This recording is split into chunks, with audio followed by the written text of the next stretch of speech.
Winnie the Pooh by A. Milne. Illustrated by Ernest H. Shepard. Read for you by Lane Frank. Chapter 1, in which we are introduced to Winnie the Pooh and some bees, and the stories begin. Here is Edward Bear, coming downstairs now, bump, bump, bump, on the back of his head, behind Christopher Robin. It is, as far as he knows, the only way of coming downstairs, but sometimes he feels that there really is another way, if only he could stop bumping for a moment and think of it. And then he feels that perhaps there isn't. Anyhow, here he is at the bottom, and ready to be introduced to you. Winnie the Pooh. When I first heard his name, I said, just as you are going to say, but I thought he was a boy? So did I, said Christopher Robin. Then you can't call him Winnie. I don't. But you said, he's Winnie their Pooh. Don't you know what there means? Ah, yes, I do now, I said quickly, and I hope you do too, because it is all the explanation you are going to get. Sometimes Winnie the Pooh likes a game of some sort when he comes downstairs, and sometimes he likes to sit quietly in front of the fire and listen to a story. This evening... What about a story? Said Christopher Robin. What about a story? I said. Could you very sweetly tell Winnie the Pooh one? I suppose I could, I said. What sort of stories does he like? About himself, because he's that sort of bear. Oh, I see. So could you, very sweetly? I'll try, I said. So I tried. Once upon a time, a very long time ago now, about last Friday, Winnie the Pooh lived in a forest all by himself under the name of Sanders. What does under the name mean? Asked Christopher Robin.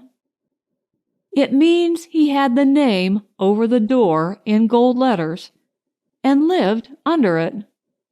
Winnie the Pooh wasn't quite sure, said Christopher Robin.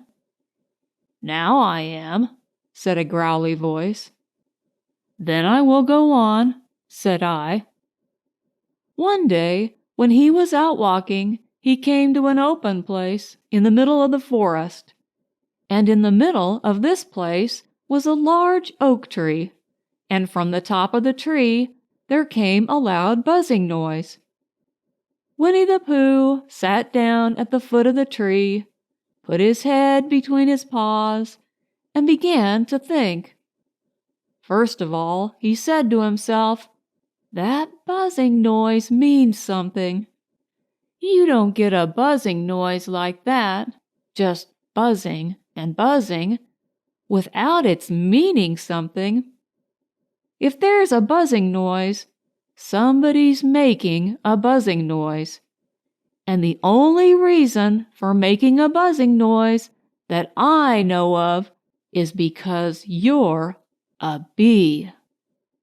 Then he thought another long time and said, and the only reason for being a bee that I know of is making honey. And then he got up and said, and the only reason for making honey is so as I can eat it. So he began to climb the tree. He climbed, and he climbed, and he climbed, and as he climbed, he sang a little song to himself. It went like this. Isn't it funny how a bear likes honey? Buzz, buzz, buzz.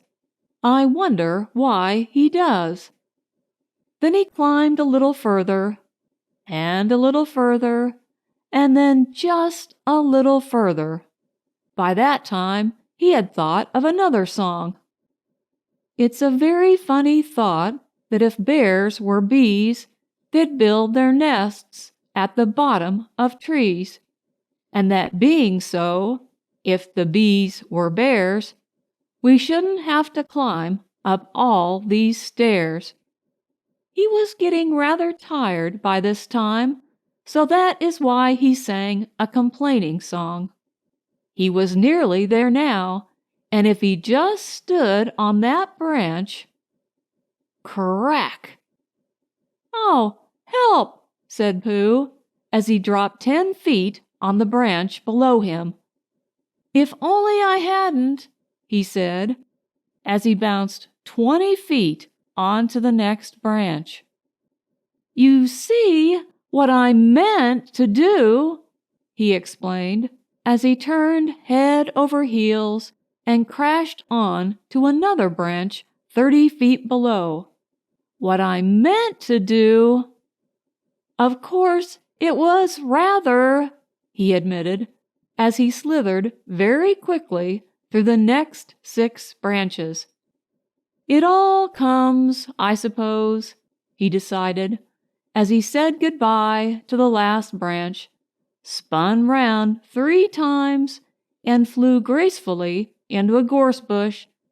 "It all comes of liking honey so much. Oh, help!" He crawled out of the gorse bush, brushed the prickles from his nose, and began to think again. And the first person he thought of was Christopher Robin. "Was that me?" said Christopher Robin in an odd voice, hardly daring to believe it. "That was you." Christopher Robin said nothing, but his eyes got larger and larger, and his face got pinker and pinker. So Winnie the Pooh went round to his friend Christopher Robin, who lived behind a green door in another part of the forest. "Good morning, Christopher Robin," he said. "Good morning, Winnie the Pooh," said you. "I wonder if you've got such a thing as a balloon about you?" "A balloon?" "Yes, I just said to myself coming along, I wonder if Christopher Robin has such a thing as a balloon about him. I just said it to myself, thinking of balloons, and wondering. 'What do you want a balloon for?' you said." Winnie the Pooh looked round to see that nobody was listening, and put his paw to his mouth and said in a deep whisper, "Honey." "But you don't get honey with balloons." "I do," said Pooh. "Well, it just happened that you had been to a party the day before at the house of your friend Piglet, and you had balloons at the party. You had a big green balloon, and one of Rabbit's relations had had a big blue one and had left it behind, being really too young to go to a party at all, and so you had brought the green one and the blue one home with you. Which one would you like?" you asked Pooh.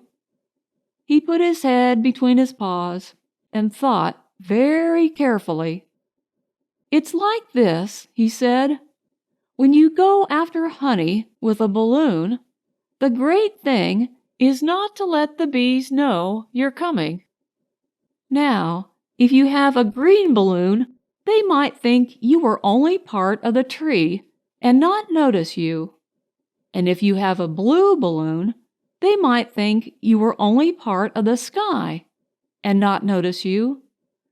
And the question is, which is most likely?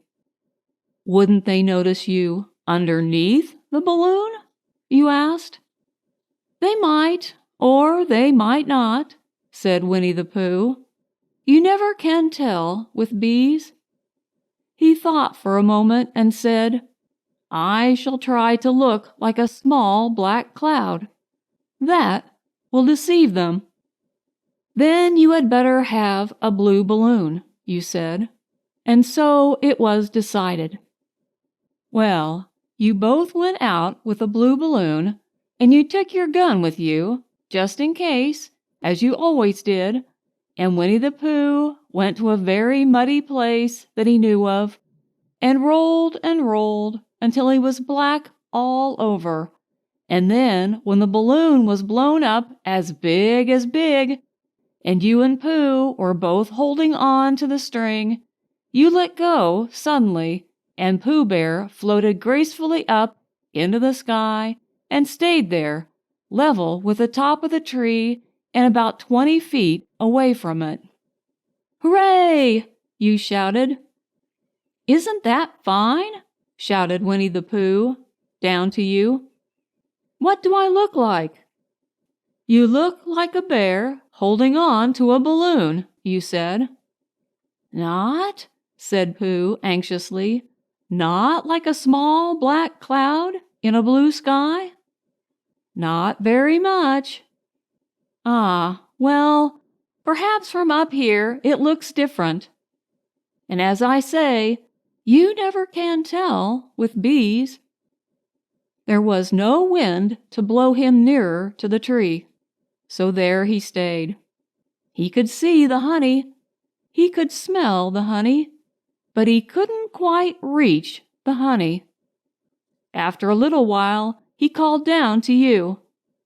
"Christopher Robin," he said in a loud whisper.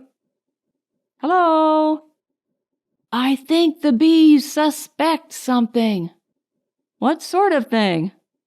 "I don't know, but something tells me that they're suspicious." "Perhaps they think that you're after their honey." "It may be that. You never can tell with bees." There was another little silence, and then he called down to you again. "Christopher Robin." "Yes?" "Have you an umbrella in your house?" "I think so." "I wish you would bring it out here and walk up and down with it, and look up at me every now and then and say, 'Tut, tut, it looks like rain.' I think if you did that, it would help the deception which we are practicing on these bees." Well, you laughed to yourself. Silly old bear. But you didn't say it aloud because you were so fond of him, and you went home for your umbrella. "Oh, there you are," called down Winnie the Pooh, as soon as you got back to the tree. "I was beginning to get anxious. I have discovered that the bees are now definitely suspicious." "Shall I put my umbrella up?" you said. "Yes, but wait a moment. We must be practical. The important bee to deceive is the queen bee. Can you see which is the queen bee from down there?" "No." "A pity. Well now, if you walk up and down with your umbrella saying, 'Tut, tut, it looks like rain,' I shall do what I can by singing a little cloud song, such as a cloud might sing. Go." So while you walked up and down and wondered if it would rain, Winnie the Pooh sang this song. "How sweet to be a cloud floating in the blue. Every little cloud always sings aloud. How sweet to be a cloud floating in the blue. It makes him very proud to be a little cloud." The bees were still buzzing as suspiciously as ever. Some of them indeed left their nests and flew all round the cloud as it began the second verse of this song, and one bee sat down on the nose of the cloud for a moment and then got up again. "Christopher! Ow! Robin!" called out the cloud. "Yes?" "I have just been thinking, and I have come to a very important decision. These are the wrong sort of bees." "Are they?" "Quite the wrong sort. So I should think they would make the wrong sort of honey. Shouldn't you?" "Would they?" "Yes, so I think I shall come down." "How?" asked you. Winnie the Pooh hadn't thought about this. If he let go of the string, he would fall, bump, and he didn't like the idea of that. So he thought for a long time, and then he said, "Christopher Robin, you must shoot the balloon with your gun. Have you got your gun?" "Of course I have," you said. "But if I do that, it will spoil the balloon," you said. "But if you don't," said Pooh, "I shall have to let go, and that would spoil me." When he put it like this, you saw how it was, and you aimed very carefully at the balloon and fired. "Ow!" said Pooh. "Did I miss?" you asked. "You didn't exactly miss," said Pooh, "but you missed the balloon." "I'm so sorry," you said, and you fired again, and this time you hit the balloon, and the air came slowly out, and Winnie the Pooh floated down to the ground. But his arms were so stiff from holding on to the string of the balloon all that time that they stayed up straight in the air for more than a week, and whenever a fly came and settled on his nose, he had to blow it off. And I think, but I am not sure, that is why he was always called Pooh. "Is that the end of the story?" asked Christopher Robin. "That's the end of that one. There are others. About Pooh and me, and Piglet and Rabbit and all of you. Don't you remember?" "I do remember. And then when I try to remember, I forget. That day when Pooh and Piglet tried to catch the heffalump? They didn't catch it, did they?" "No. Pooh couldn't because he hasn't any brain." "Did I catch it?" "Well, that comes into the story." Christopher Robin nodded.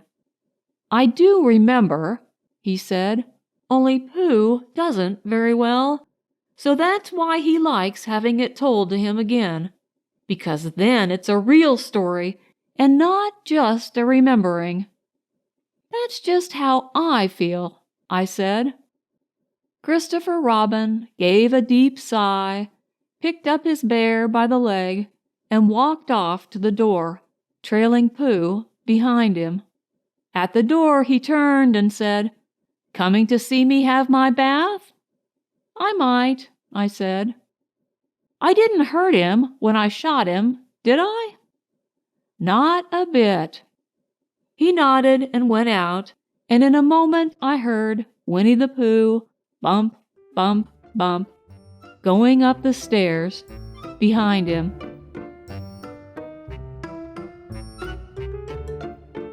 Chapter 2, in which Pooh goes visiting and gets into a tight place. Edward Bear, known to his friends as Winnie the Pooh, or Pooh for short, was walking through the forest one day, humming proudly to himself. He had made up a little hum that very morning as he was doing his stoutness exercises in front of the glass. Tra-la-la, tra-la-la, as he stretched up as high as he could go, and then tra-la-la, tra-la, oh, help, la, as he tried to reach his toes. After breakfast he had said it over and over to himself until he had learnt it off by heart, and now he was humming it right through, properly. It went like this: tra-la-la, tra-la-la, tra-la-la, tra-la-la, rum-tum-tiddle, um-tum. Tiddle-iddle, tiddle-iddle, tiddle-iddle, tiddle-iddle, rum-tum-tum, tiddle-um. Well, he was humming this hum to himself and walking along gaily, wondering what everybody else was doing and what it felt like, being somebody else, when suddenly he came to a sandy bank, and in the bank was a large hole. "Aha!" said Pooh. "Rum-tum-tiddle, um-tum. If I know anything about anything, that hole means rabbit," he said, "and rabbit means company," he said, "and company means food and listening to me humming, and such like that. Rum-tum-tum, tiddle-um." So he bent down, put his head into the hole, and called out, "Is anybody at home?" There was a sudden scuffling noise from inside the hole, and then silence. "What I said was, 'Is anybody at home?'" called out Pooh very loudly. "No," said a voice, and then added, "You needn't shout so loud. I heard you quite well the first time." "Bother," said Pooh. "Isn't there anybody here at all?" "Nobody." Winnie the Pooh took his head out of the hole and thought for a little, and he thought to himself, "There must be somebody there, because somebody must have said nobody." So he put his head back in the hole and said, "Hello, Rabbit. Isn't that you?" "No," said Rabbit, in a different sort of voice this time. "But isn't that Rabbit's voice?" "I don't think so," said Rabbit. "It isn't meant to be." "Oh," said Pooh. He took his head out of the hole and had another think, and then he put it back and said, "Well, could you very kindly tell me where Rabbit is?" "He has gone to see his friend Pooh Bear, who is a great friend of his." "But this is me," said Bear, very much surprised. "What sort of me?" "Pooh Bear." "Are you sure?" said Rabbit, still more surprised. "Quite sure," said Pooh. "Oh, well then, come in." So Pooh pushed and pushed and pushed his way through the hole, and at last he got in. "You are quite right," said Rabbit, looking at him all over. "It is you. Glad to see you. Who did you think it was?" "Well, I wasn't sure. You know how it is in the forest. One can't have anybody coming into one's house. One has to be careful. What about a mouthful of something?" Pooh always liked a little something at 11 o'clock in the morning, and he was very glad to see Rabbit getting out the plates and mugs, and when Rabbit said, "Honey or condensed milk with your bread?"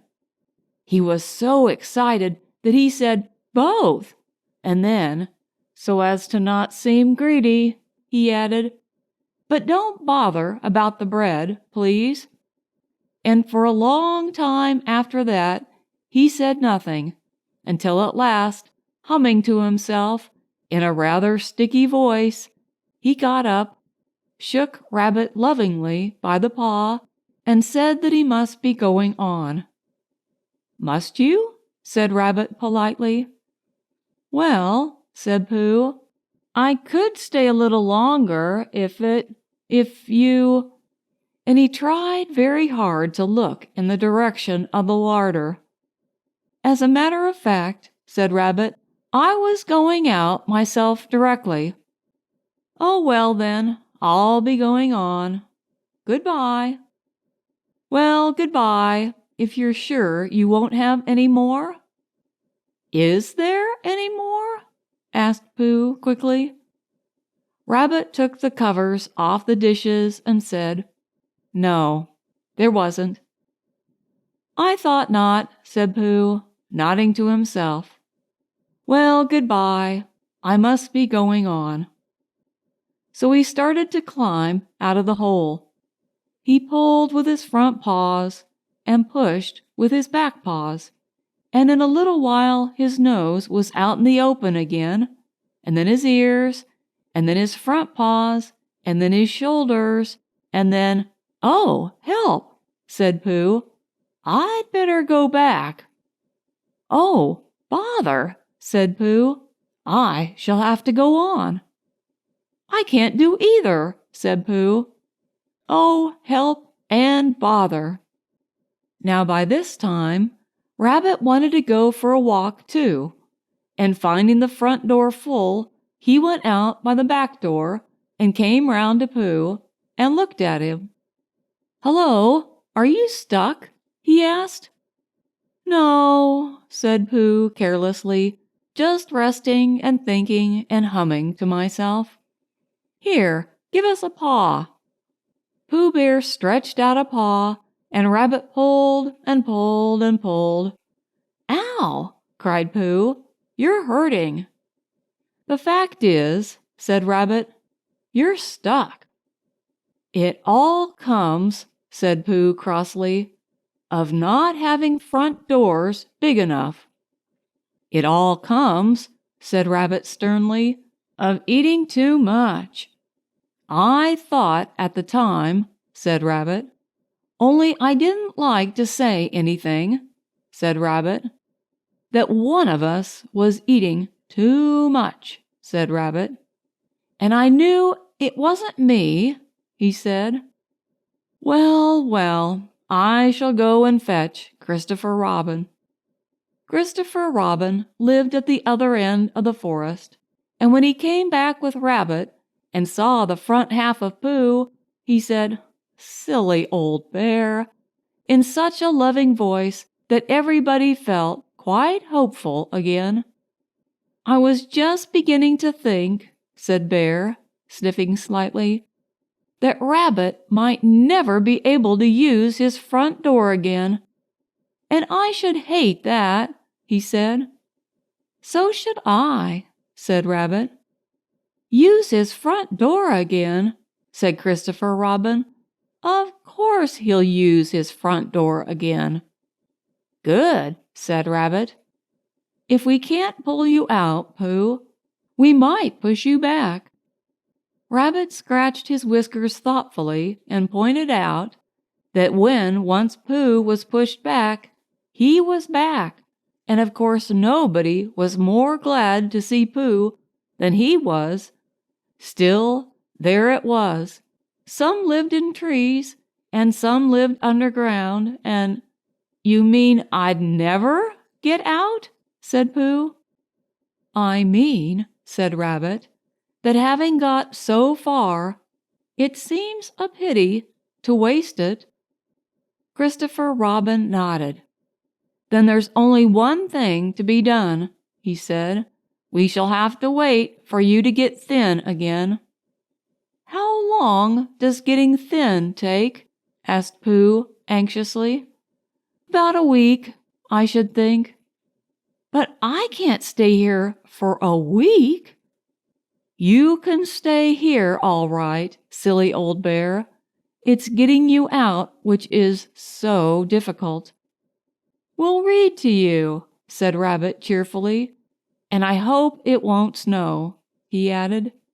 "And I say, old fellow, you're taking up a good deal of room in my house. Do you mind if I use your back legs as a towel horse?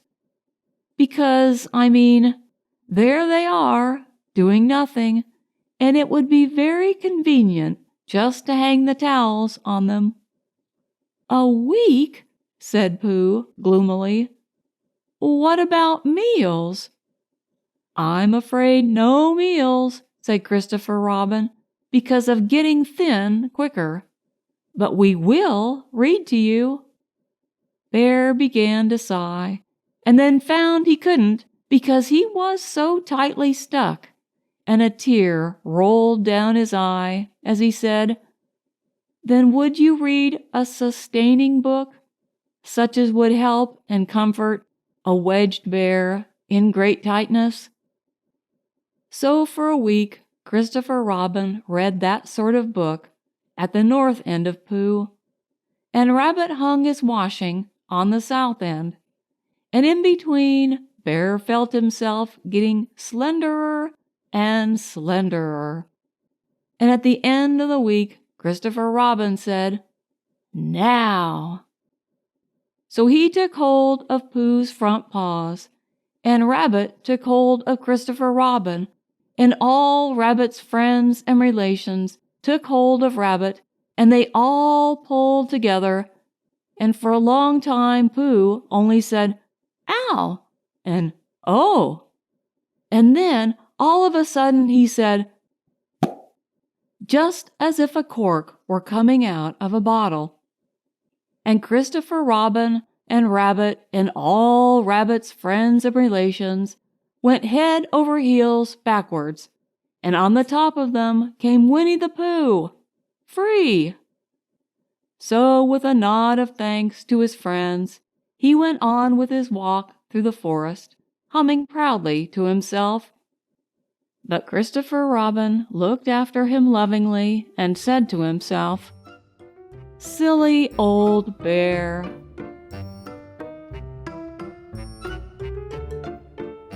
Chapter 3, in which Pooh and Piglet go hunting and nearly catch a woozle.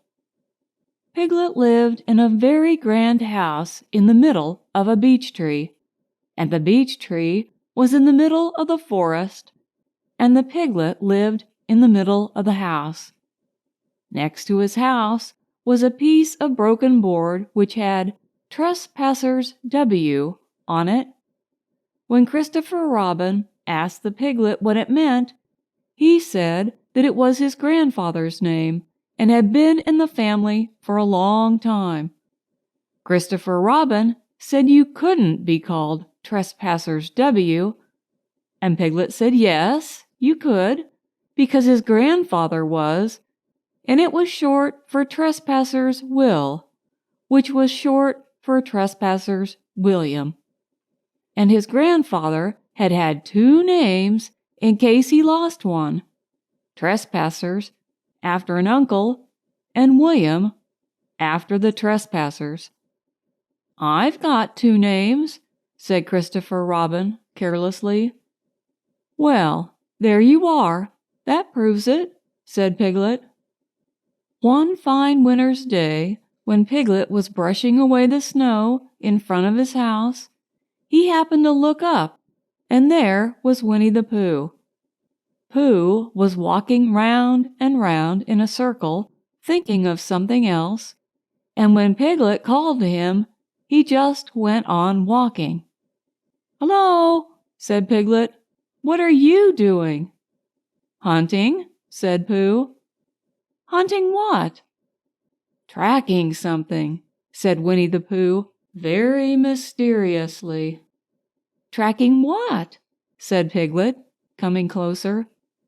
"That's just what I ask myself. I ask myself, what? What do you think you'll answer?"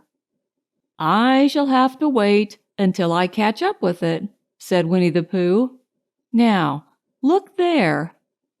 He pointed to the ground in front of him. "What do you see there?" "Tracks," said Piglet. "Paw marks." He gave a little squeak of excitement. "Oh, Pooh, do you think it's a woozle?"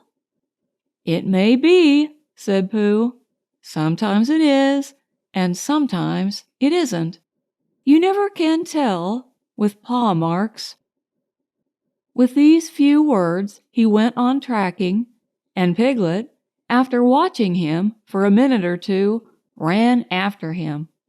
Winnie the Pooh had come to a sudden stop and was bending over the tracks in a puzzled sort of way.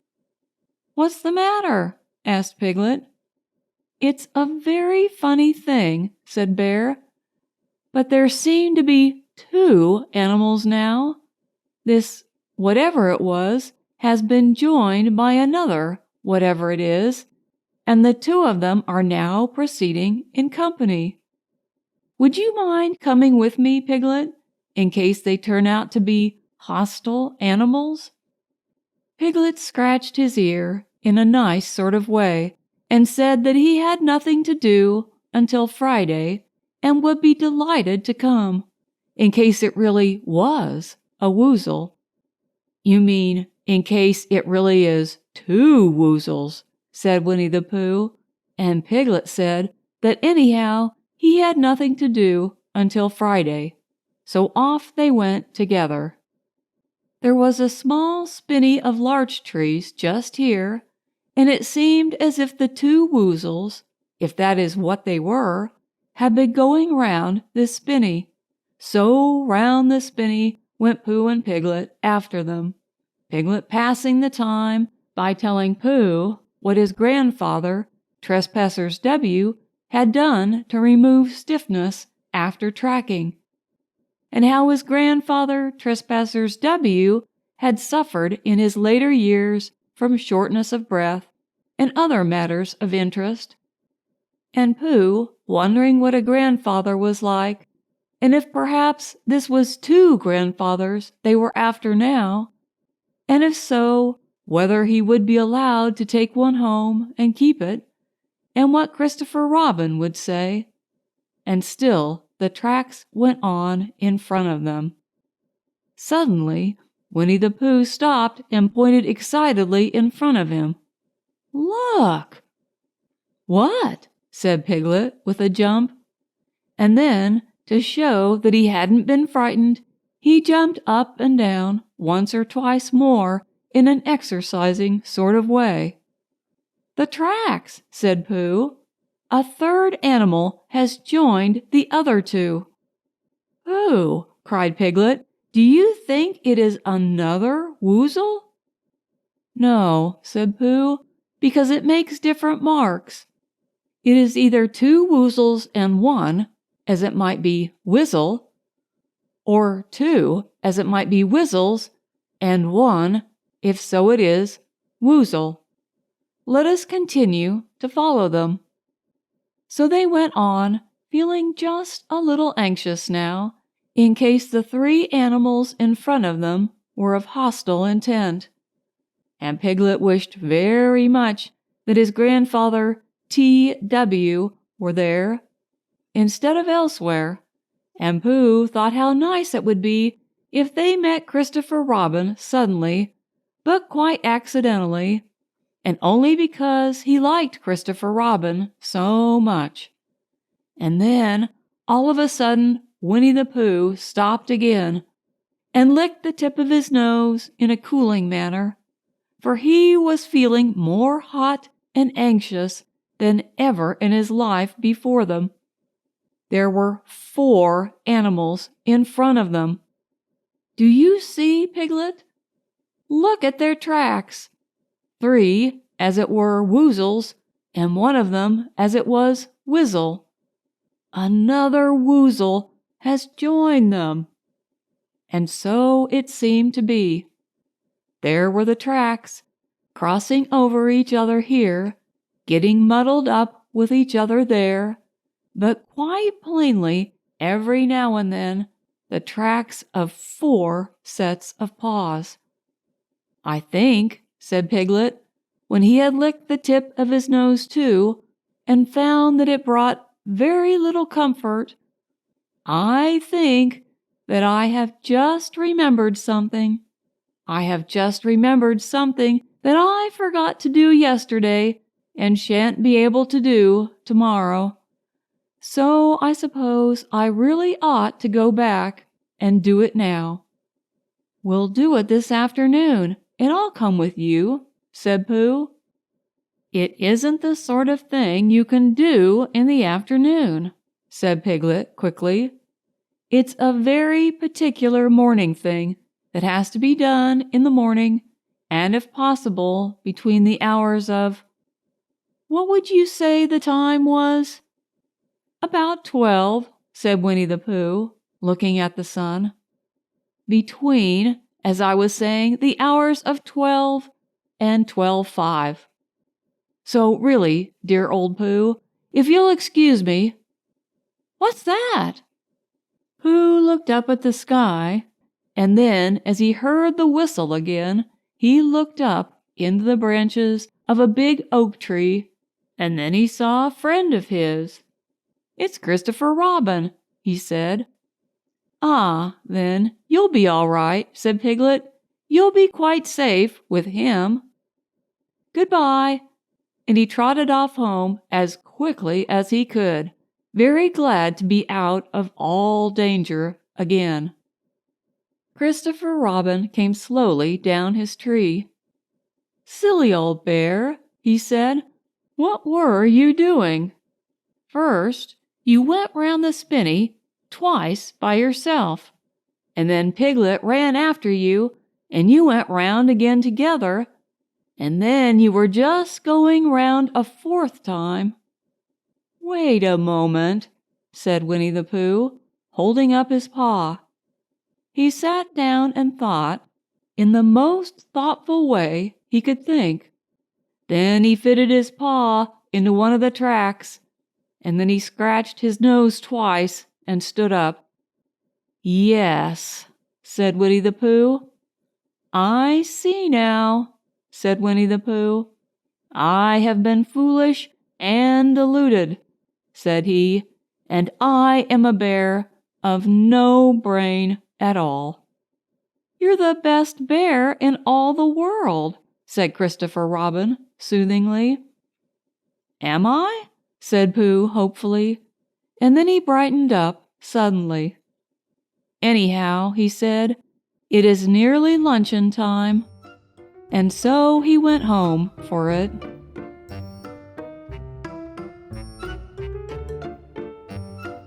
Chapter 4, in which Eeyore loses a tail and Pooh finds one.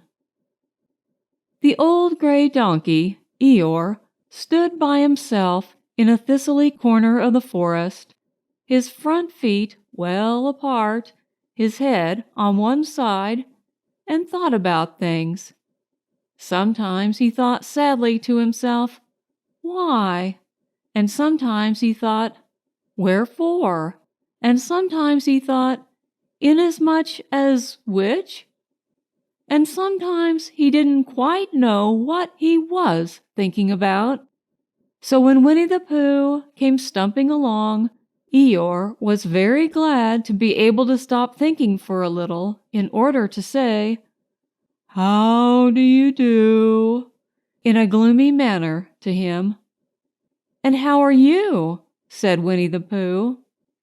Eeyore shook his head from side to side. Not very how, he said. I don't seem to have felt at all how for a long time. Dear, dear, said Pooh, I'm sorry about that. Let's have a look at you. So Eeyore stood there, gazing sadly at the ground, and Winnie the Pooh walked all round him once. Why, what's happened to your tail? He said, in surprise. What has happened to it? Said Eeyore. It isn't there. Are you sure? Well, either a tail is there or it isn't there. You can't make a mistake about it, and yours isn't there. Then what is? Nothing.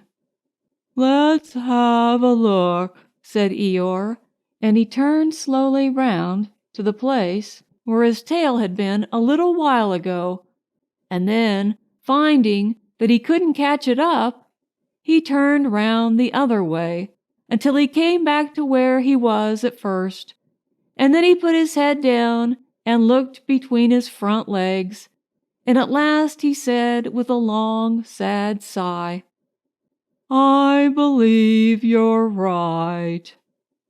"Of course I'm right," said Pooh. "That accounts for a good deal," said Eeyore gloomily. "It explains everything. No wonder." "You must have left it somewhere," said Winnie the Pooh. "Somebody must have taken it," said Eeyore.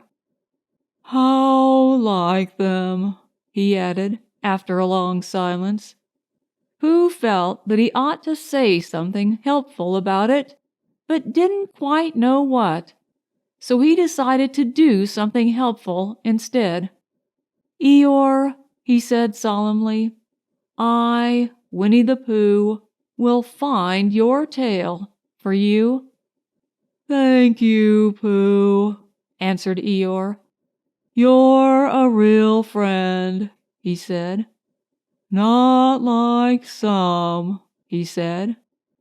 So Winnie the Pooh went off to find Eeyore's tail. It was a fine spring morning in the forest as he started out. Little soft clouds played happily in a blue sky, skipping from time to time in front of the sun as if they had come to put it out, and then sliding away suddenly so that the next might have his turn. Through them and between them the sun shone bravely, and a copse, which had worn its furs all the year round, seemed old and dowdy now beside the new green lace which the beeches had put on so prettily. Through copse and spinney marched Bear, down open slopes of gorse and heather, over rocky beds of streams, up steep banks of sandstone into the heather again, and so at last, tired and hungry, to the 100-acre wood. For it was in the 100-acre wood that Owl lived. "And if anyone knows anything about anything," said Bear to himself, "it's Owl who knows something about something," he said. "Or my name's not Winnie the Pooh," he said. "Which it is," he added. "So there you are." Owl lived at the Chestnuts, an old-world residence of great charm, which was grander than anybody else's, or seemed so to Bear, because it had both a knocker and a bell-pull. Underneath the knocker there was a notice which said, "Please ring if an answer is required." Beneath the bell-pull there was a notice which said, "Please knock if an answer is not required." These notices had been written by Christopher Robin, who was the only one in the forest who could spell. For Owl, wise though he was in many ways, able to read and write and spell his own name, W-O-L, yet somehow went all to pieces over delicate words like measles and buttered toast. Winnie the Pooh read the two notices very carefully, first from left to right, and afterwards, in case he had missed some of it, from right to left. Then, to make quite sure, he knocked and pulled the knocker, and he pulled and knocked the bell rope, and he called out in a very loud voice, "Owl, I require an answer. It's Bear speaking." And the door opened, and Owl looked out. "Hello, Pooh," he said. "How's things?"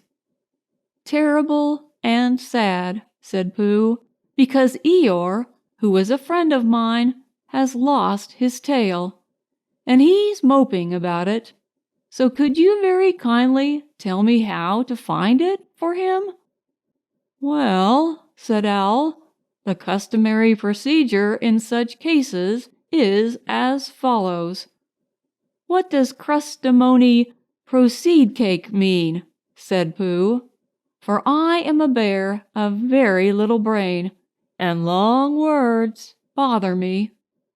"It means The thing to do. As long as it means that, I don't mind, said Pooh humbly. The thing to do is as follows. First, issue a reward. Then, just a moment, said Pooh, holding up his paw. What do we do to this? What you were saying? You sneezed just as you were going to tell me. I didn't sneeze. Yes, you did, Owl. Excuse me, Pooh, I didn't. You can't sneeze without knowing it.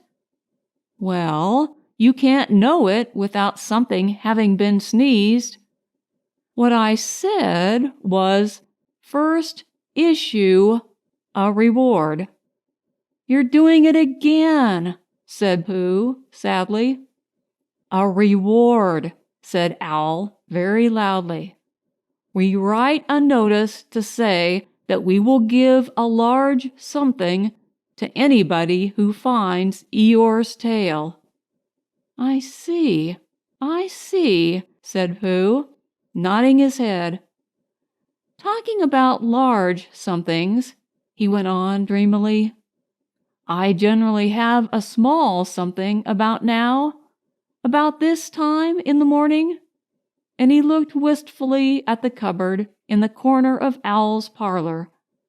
Just a mouthful of condensed milk or what-not, with perhaps a lick of honey. Well, then, said Owl, we will write out this notice, and we put it up all over the forest. A lick of honey, murmured Bear to himself, or not, as the case may be. And he gave a deep sigh and tried very hard to listen to what Owl was saying. But Owl went on, using longer and longer words, until at last he came back to where he started, and he explained that the person to write out this notice was Christopher Robin. It was he who wrote the ones on my front door for me. Did you see them, Pooh? For some time now, Pooh had been saying yes and no in turn, with his eyes shut, to all that Owl was saying, and having said yes, last time, he said no, not at all, now, without really knowing what Owl was talking about. Didn't you see them? Said Owl, a little surprised. Come and look at them now.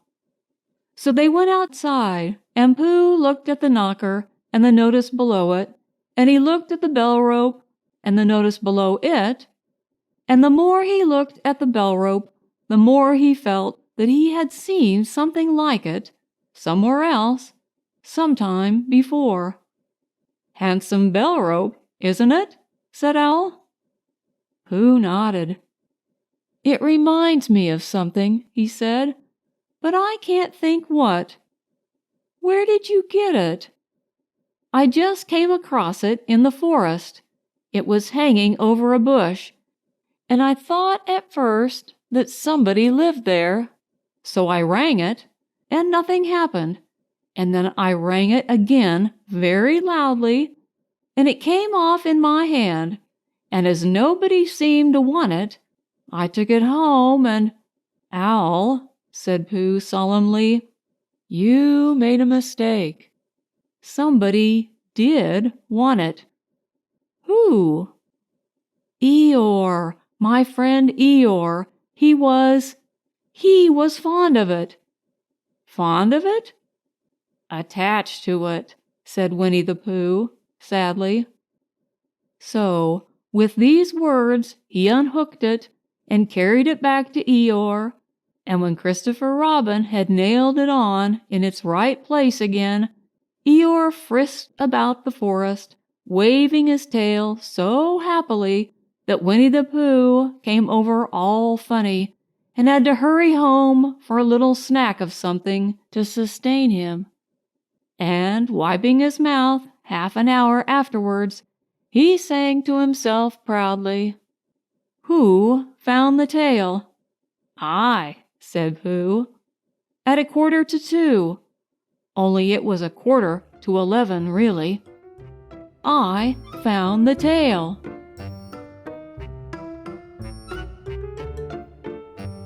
Chapter 5, in which Piglet meets a heffalump.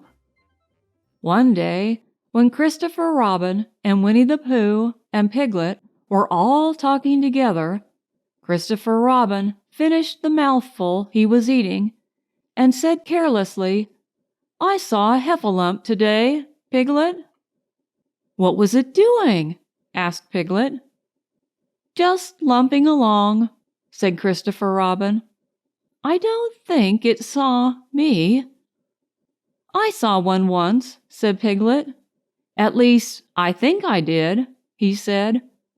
"Only perhaps it wasn't." "So did I," said Pooh, wondering what a heffalump was like. "You don't often see them," said Christopher Robin carelessly. "Not now," said Piglet. "Not at this time of year," said Pooh. Then they all talked about something else until it was time for Pooh and Piglet to go home together.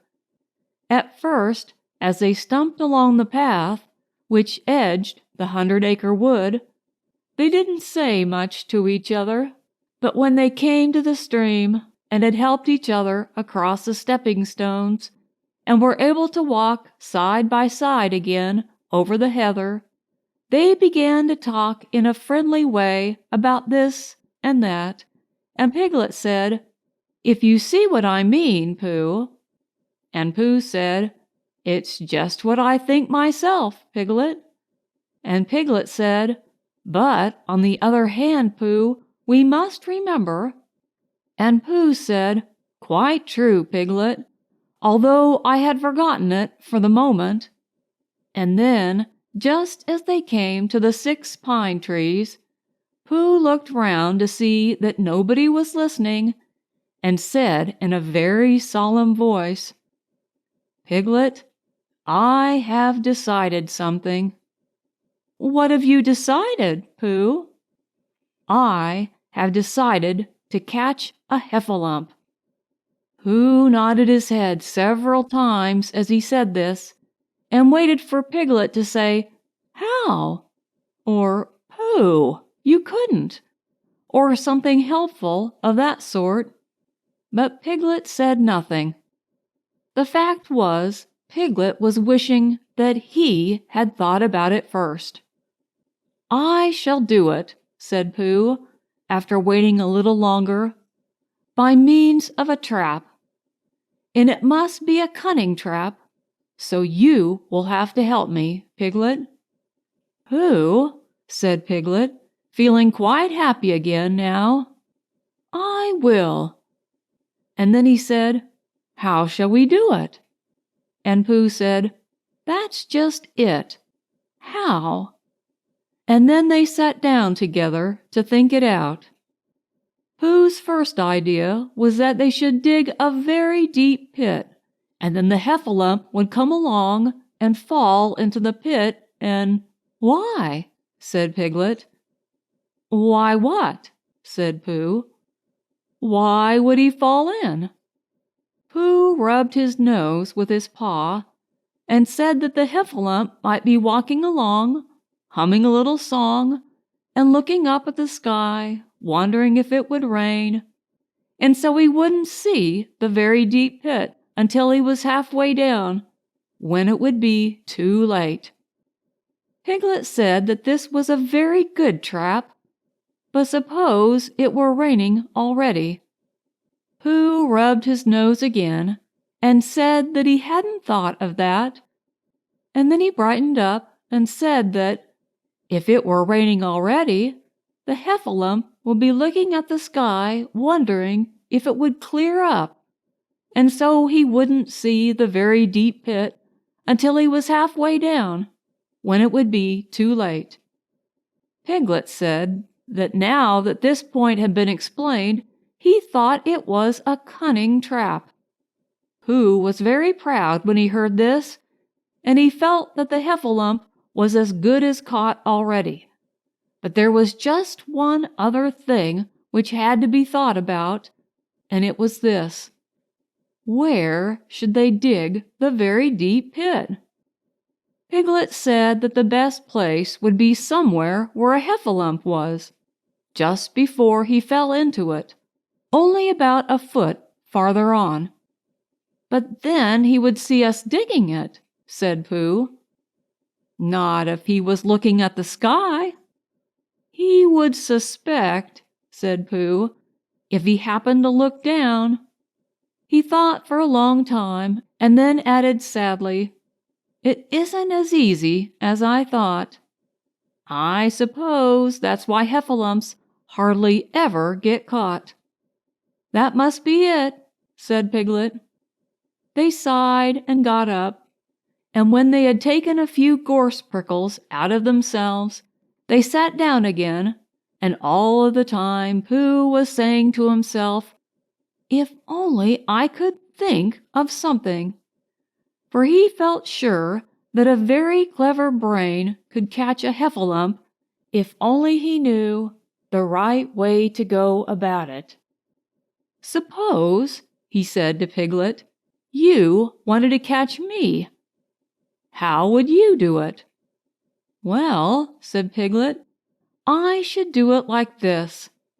I should make a trap, and I should put a jar of honey in the trap, and you would smell it, and you would go in after it, and I would go in after it," said Pooh excitedly, "only very carefully so as not to hurt myself, and I would get to the jar of honey, and I should lick round the edges first of all, pretending that there wasn't any more, you know, and then I should walk away and think about it a little, and then I should come back and start licking in the middle of the jar, and then, yes, well, never mind about that.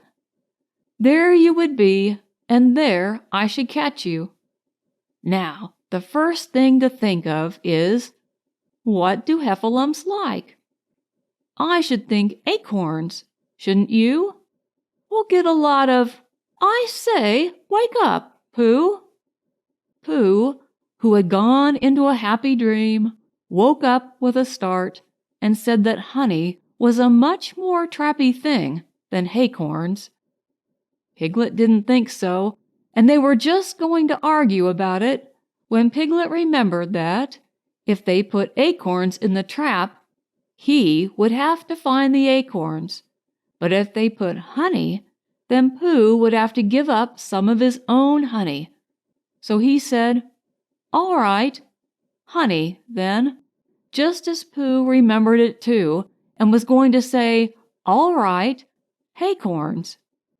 "Honey," said Piglet to himself in a thoughtful way, as if it were now settled. "I'll dig the pit while you go and get the honey." "Very well," said Pooh, and he stumped off. As soon as he got home, he went to the larder, and he stood on a chair and took down a very large jar of honey from the top shelf. It had honey written on it, but just to make sure, he took off the paper cover and looked at it, and it looked just like honey. "But you can never tell," said Pooh. "I remember my uncle saying once that he had seen cheese just this color." So he put his tongue in and took a large lick. "Yes," he said, "it is. No doubt about that. And honey, I should say, right down to the bottom of the jar. Unless, of course," he said, "somebody put cheese in at the bottom just for a joke. Perhaps I had better go a little further, just in case heffalumps don't like cheese, same as me. Ah," and he gave a deep sigh. "I was right. It is honey, right the way down." Having made certain of this, he took the jar back to Piglet and Piglet looked up from the bottom of his very deep pit and said, "Got it?" And Pooh said, "Yes, but it isn't quite a full jar." And he threw it down to Piglet, and Piglet said, "No, it isn't. Is that all you've got left?" And Pooh said, "Yes," because it was. So Piglet put the jar at the bottom of the pit and climbed out, and they went off home together. "Well, good night, Pooh," said Piglet, when they had got to Pooh's house. "And we meet at 6 o'clock tomorrow morning by the pine trees, and see how many heffalumps we've got in our trap." 6 o'clock, Piglet. And have you got any string?" "No. Why do you want string?" "To lead them home with."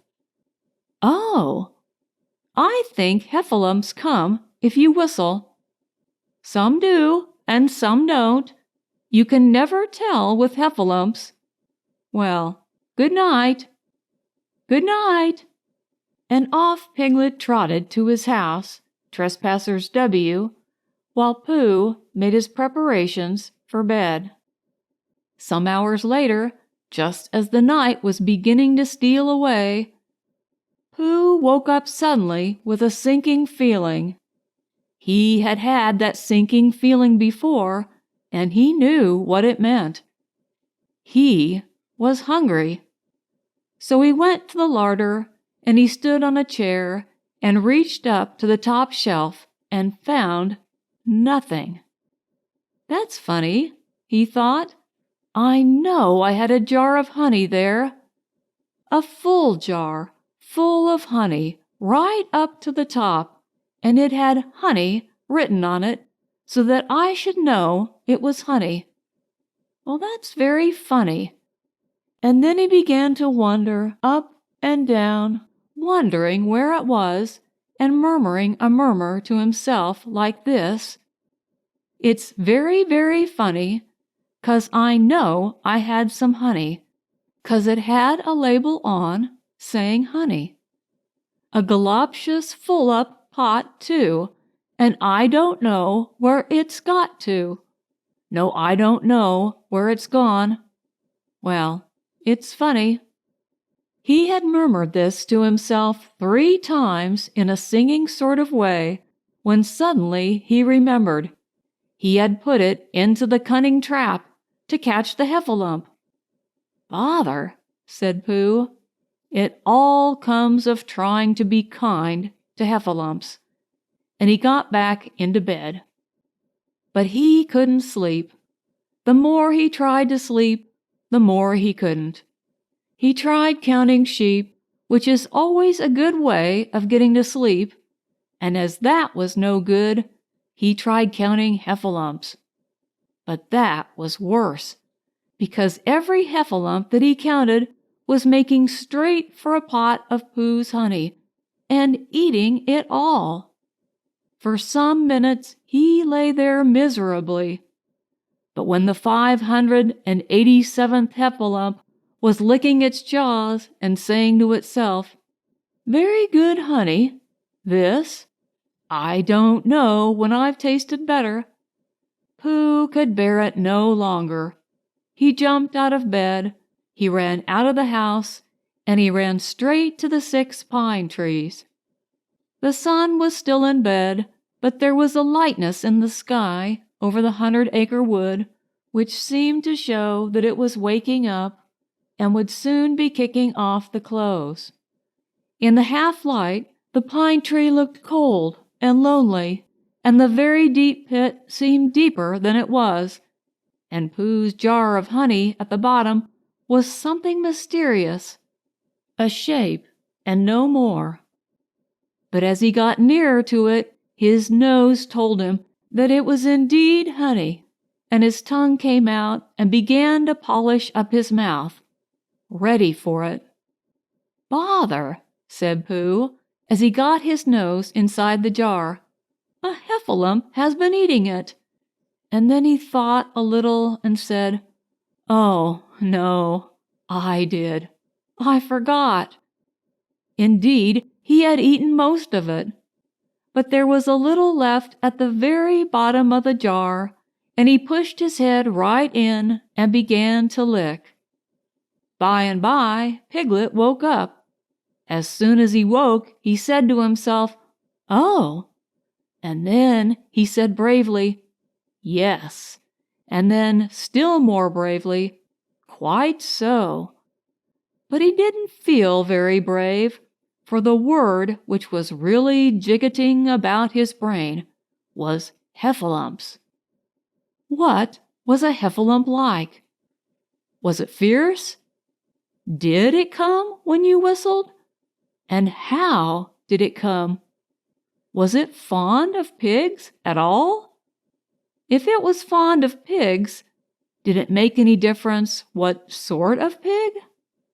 Supposing it was fierce with pigs, would it make any difference if the pig had a grandfather called Trespassers William?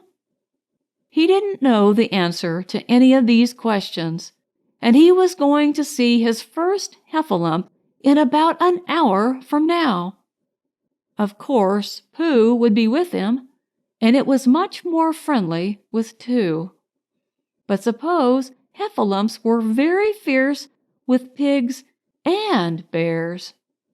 Wouldn't it be better to pretend that he had a headache and couldn't go up to the 6 pine trees this morning? But then suppose that it was a very fine day, and there was no heffalump in the trap. Here he would be, in bed all morning, simply wasting his time for nothing. What should he do? And then he had a clever idea.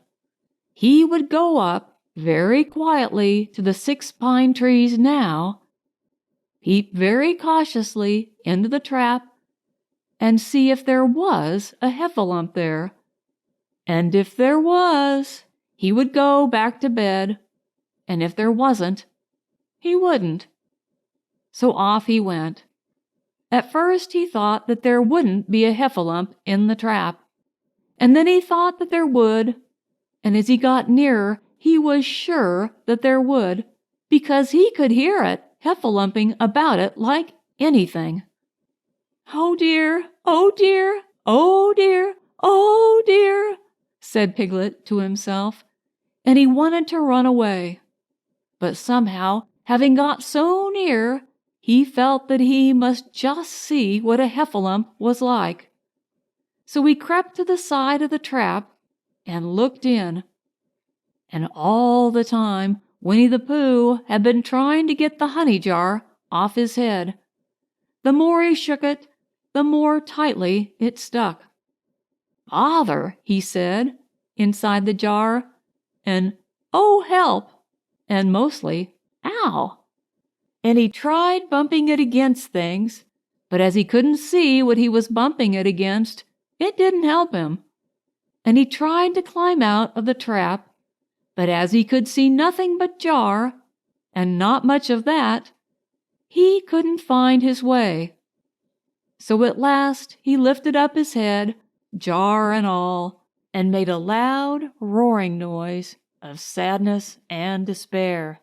And it was at that moment that Piglet looked down. "Help! Help!" cried Piglet. "A heffalump! A horrible heffalump!" And he scampered off as hard as he could, still crying out, "Help! Help! A horrible heffalump! Huff! Huff!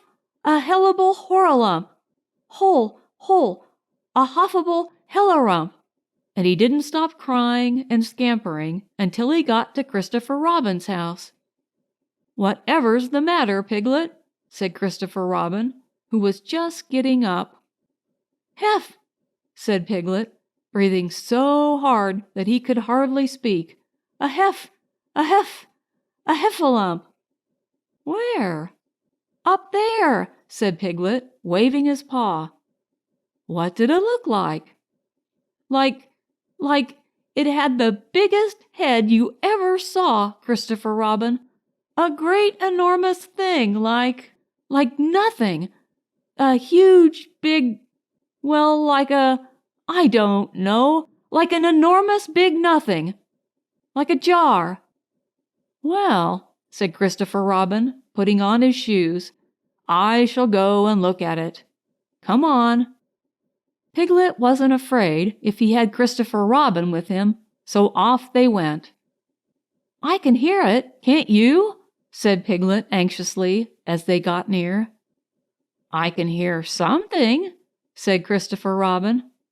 It was Pooh bumping his head against a tree root he had found.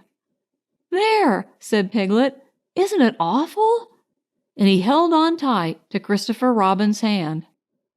Suddenly Christopher Robin began to laugh, and he laughed, and he laughed, and he laughed.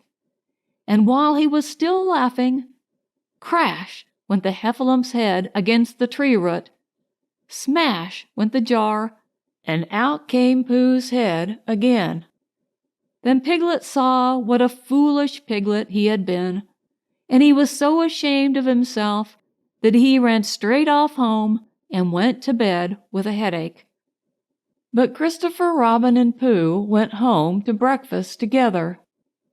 "Oh, Bear," said Christopher Robin, "how I do love you." "So do I," said Pooh.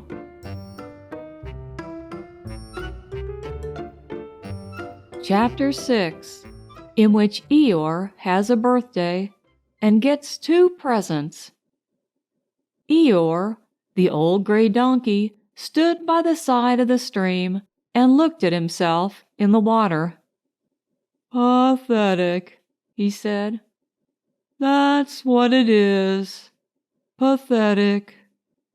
He turned and walked slowly down the stream for 20 yards, splashed across it, and walked slowly back to the other side. Then he looked at himself in the water again. "As I thought," he said. "No better from this side. But nobody minds, nobody cares. Pathetic, that's what it is." There was a crackling noise in the bracken behind him, and out came Pooh. "Good morning, Eeyore," said Pooh. "Good morning, Pooh Bear," said Eeyore gloomily. "If it is a good morning," he said. "Which I doubt," he said. "Why? What's the matter?" "Nothing, Pooh Bear, nothing.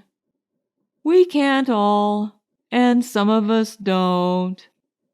That's all there is to it." "Can't all what?" said Pooh, rubbing his nose. "Gaiety, song and dance. Here we go round the mulberry bush." "Oh," said Pooh. He thought for a long time and then asked, "What mulberry bush is that?" "Bonhomie," went on Eeyore gloomily. "French word meaning bonhomie," he explained. "I'm not complaining, but there it is." Pooh sat down on a large stone and tried to think this out.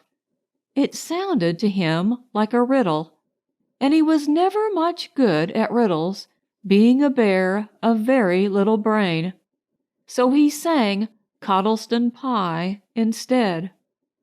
"Cottleston, Cottleston, Cottleston Pie, a fly can't bird, but a bird can fly. Ask me a riddle, and I reply. Cottleston, Cottleston, Cottleston Pie." That was the first verse. When he had finished it, Eeyore didn't actually say that he didn't like it, so Pooh very kindly sang the second verse to him. "Cottleston, Cottleston, Cottleston Pie, a fish can't whistle, and neither can I. Ask me a riddle, and I reply. Cottleston, Cottleston, Cottleston Pie." Eeyore still said nothing at all, so Pooh hummed the third verse quietly to himself. Coddleston, Coddleston, Coddleston pie. Why does a chicken? I don't know why. Ask me a riddle, and I reply. Coddleston, Coddleston, Coddleston pie. That's right, said Eeyore. Sing. Tiddly, umpty-too. Here we go, gathering nuts and may. Enjoy yourself. I am, said Pooh. Some can, said Eeyore. Why, what's the matter? Is anything the matter? You seem so sad, Eeyore. Sad? Why should I be sad? It's my birthday, the happiest day of the year. Your birthday? Said Pooh in great surprise.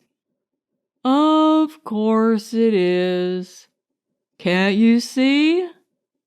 Look at all the presents I have. He waved a foot from side to side. Look at the birthday cake, candles and pink sugar. Pooh looked first to the right and then the left. Presents? Said Pooh. Birthday cake? Said Pooh. Where? Can't you see them? No, said Pooh. Neither can I, said Eeyore. Joke, he explained. Ha, ha. Pooh scratched his head, being a little puzzled by all this. But is it really your birthday? He asked. It is. Oh, well, many happy returns of the day, Eeyore. And many happy returns to you, Pooh Bear. But it isn't my birthday. No, it's mine. But you said many happy returns. Well, why not? You don't always want to be miserable on my birthday, do you? Oh, I see, said Pooh. It's bad enough, said Eeyore, almost breaking down.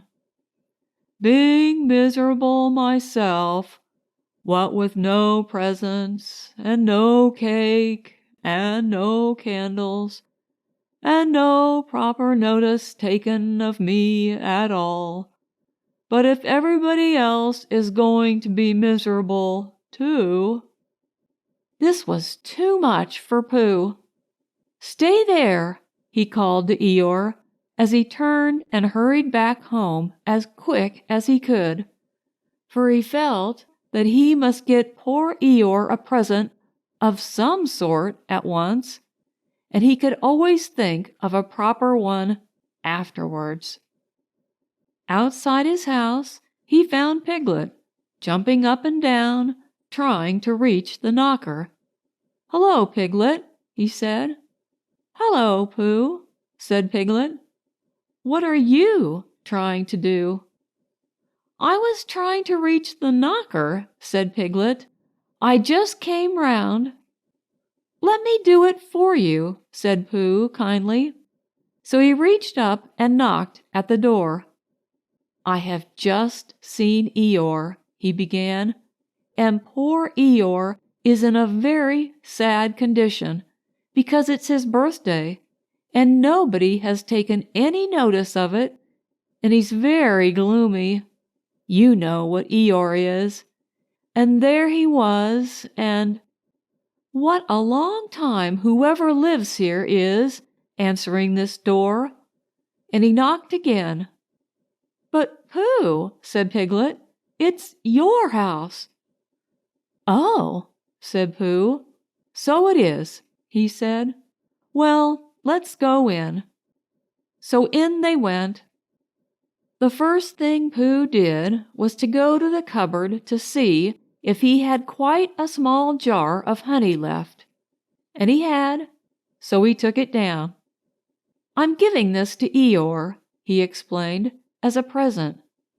"What are you going to give?" "Couldn't I give it too?" said Piglet.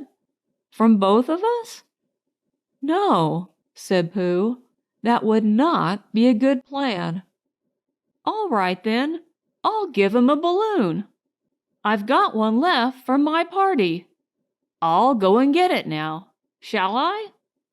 "That, Piglet, is a very good idea. It is just what Eeyore wants to cheer him up.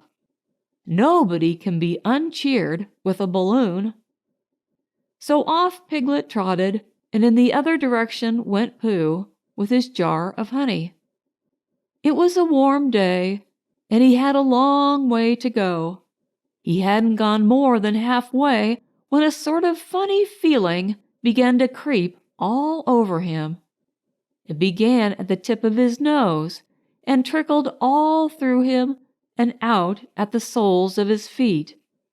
It was just as if somebody inside him were saying, "Now then, Pooh, time for a little something." "Dear, dear," said Pooh, "I didn't know it was as late as that." So he sat down and took the top off his jar of honey. "Luckily I brought this with me," he thought.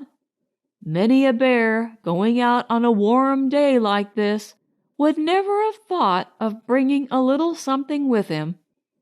And he began to eat. "Now, let me see," he thought, as he took his last lick of the inside of the jar. "Where was I going? Ah, yes, Eeyore." He got up slowly. And then suddenly he remembered. He had eaten Eeyore's birthday present. "Bother," said Pooh. "What shall I do? I must give him something." For a little while he couldn't think of anything. Then he thought, "Well, it's a very nice pot, even if there's no honey in it. And if I washed it clean and got somebody to write a happy birthday on it, Eeyore could keep things in it, which might be useful." So as he was just passing the 100-acre wood, he went inside to call on Owl, who lived there. "Good morning, Owl," he said. "Good morning, Pooh," said Owl. "Many happy returns of Eeyore's birthday," said Pooh. "Oh, is that what it is? What are you giving him, Owl?" "What are you giving him, Pooh?" "I'm giving him a useful pot to keep things in, and I wanted to ask you—" "Is this it?" said Owl, taking it out of Pooh's paw. "Yes, and I wanted to ask you—" "Somebody has been keeping honey in it," said Owl. "You can keep anything in it," said Pooh earnestly. "It's very useful like that. And I wanted to ask you, you ought to write a happy birthday on it." "That was what I wanted to ask you," said Pooh, "because my spelling is wobbly. It's good spelling, but it wobbles, and the letters get in the wrong places. Would you write a happy birthday on it for me?" "It's a nice pot," said Owl, looking at it all round. "Couldn't I give it too, from both of us?" "No," said Pooh, "that would not be a good plan. Now I'll just wash it first, and then you can write on it." Well, he washed the pot out and dried it, while Owl licked the end of his pencil and wondered how to spell birthday. "Can you read, Pooh?" he asked a little anxiously. "There's a notice about knocking and ringing outside my door, which Christopher Robin wrote. Could you read it?" Christopher Robin told me what it said, And then I could. Well, I'll tell you what this says, and then you'll be able to. So Al wrote, and this is what he wrote. Hippy, pappy, fada, birthday. Pooh looked on admiringly. I'm just saying a happy birthday, said Owl carelessly. It's a nice long one, said Pooh, very much impressed by it. Well, actually, of course, I'm saying a very happy birthday with love from Pooh. Naturally, it takes a good deal of pencil to say a long thing like that. Oh, I see, said Pooh. While all this was happening, Piglet had gone back to his own house to get Eeyore's balloon. He held it very tightly against himself so that it shouldn't blow away, and he ran as fast as he could so as to get to Eeyore before Pooh did, for he thought that he would like to be the first one to give a present, just as if he had thought of it without being told by anybody. And running along, and thinking how pleased Eeyore would be, he didn't look where he was going. And suddenly he put his foot in a rabbit hole and fell down flat on his face. Bang! Piglet lay there, wondering what had happened. At first he thought that the whole world had blown up, and then he thought that perhaps only the forest part of it had. And then he thought that perhaps only he had, and he was now alone in the moon, or somewhere, and would never see Christopher Robin or Pooh or Eeyore again. And then he thought, well, even if I'm in the moon, I needn't be face downwards all the time. So he got cautiously up and looked about him. He was still in the forest. Well, that's funny, he thought. I wonder what that bang was. I couldn't have made such a noise just falling down. And where's my balloon? And what's that small piece of damp rag doing? It was the balloon. Oh dear, said Piglet. Oh dear, oh dearie, dearie, dear. Well, it's too late now. I can't go back, and I haven't another balloon. And perhaps Eeyore doesn't like balloons so very much. So he trotted on, rather sadly now, and down he came to the side of the stream where Eeyore was, and called out to him. "Good morning, Eeyore," shouted Piglet. "Good morning, little Piglet," said Eeyore. "If it is a good morning," he said. "Which I doubt," he said. "Not that it matters," he said. "Many happy returns of the day," said Piglet, having now got closer. Eeyore stopped looking at himself in the stream and turned to stare at Piglet. "Just say that again," he said. Wait a moment." Balancing on 3 legs, he began to bring his 4th leg very cautiously up to his ear. "I did this yesterday," he explained, as he fell down for the 3rd time. "It's quite easy. It's so as I can hear better. There, that's done it. Now then, what were you saying?" He pushed his ear forward with his hoof. "Many happy returns of the day," said Piglet again. "Meaning me?" "Of course, Eeyore." "My birthday?" "Yes." "Me? Having a real birthday?" Yes, Eeyore, and I've brought you a present." Eeyore took down his right hoof from his right ear, turned round, and with great difficulty put up his left hoof. "I must have that in the other ear," he said. "Now then." "A present," said Piglet very loudly. "Meaning me again?" "Yes."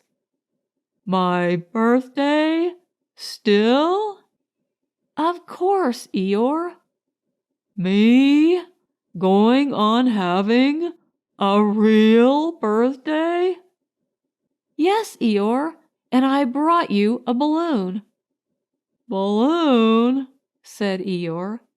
"You did say balloon? One of those big colored things you blow up? Gaiety, song, and dance. Here we are, and there we are." "Yes, but I'm afraid, I'm very sorry, Eeyore, but when I was running along to bring it to you, I fell down." "Dear, dear, how unlucky. You ran too fast, I expect. You didn't hurt yourself, little piglet?" "No, but oh, Eeyore, I burst the balloon." There was a very long silence.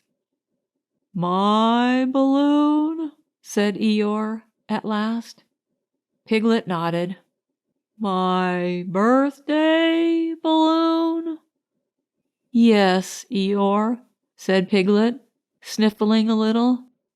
"Here it is. With many happy returns of the day." And he gave Eeyore the small piece of damp rag.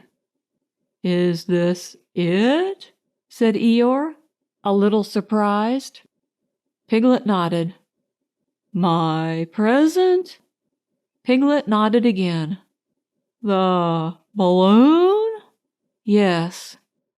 "Thank you, Piglet," said Eeyore. "You don't mind my asking," he went on, "but what color was this balloon when it was a balloon?" "Red." "I just wondered. Red," he murmured to himself. "My favorite color. How big was it?" "About as big as me." "I just wondered.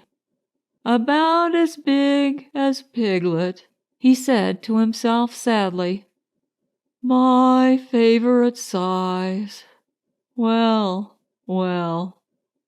Piglet felt very miserable and didn't know what to say. He was still opening his mouth to begin something, and then decided that it wasn't any good to say that. Then he heard a shout from the other side of the river, and there was Pooh. "Many happy returns of the day," called out Pooh, forgetting that he had said it already. "Thank you, Pooh. I'm having them," said Eeyore gloomily. "I've brought you a little present," said Pooh excitedly. "I've had it," said Eeyore. Pooh had now splashed across the stream to Eeyore, and Piglet was sitting a little way off, his head in his paws, snuffling to himself. "It's a useful pot," said Pooh. "Here it is, and it's got a very happy birthday with love from Pooh written on it. That's what all that writing is, and it's for putting things in. There." When Eeyore saw the pot, he became quite excited. "Why," he said, "I believe my balloon will just go into that pot." "Oh no, Eeyore," said Pooh, Balloons are much too big to go into pots. What you do with a balloon is you hold the balloon. Not mine, said Eeyore proudly. Look, Piglet. And as Piglet looked sorrowfully round, Eeyore picked the balloon up with his teeth and placed it carefully in the pot, picked it out and put it on the ground, and then picked it up again and put it carefully back. So it does, said Pooh. It goes in. So it does, said Piglet, and it comes out. Doesn't it? Said Eeyore. It goes in and out like anything. I'm very glad, said Pooh happily, that I thought of giving you a useful pot to put things in. I'm very glad, said Piglet happily, that I thought of giving you something to put in a useful pot. But Eeyore wasn't listening. He was taking the balloon out and putting it back again, as happy as could be. And didn't I give him anything? Asked Christopher Robin sadly. Of course you did, I said. You gave him, don't you remember, a little? I gave him a box of paints to paint things with. That was it. Why didn't I give it to him in the morning? You were so busy getting his party ready for him. He had a cake with icing on the top and 3 candles and his name in pink sugar and— Yes, I remember, said Christopher Robin.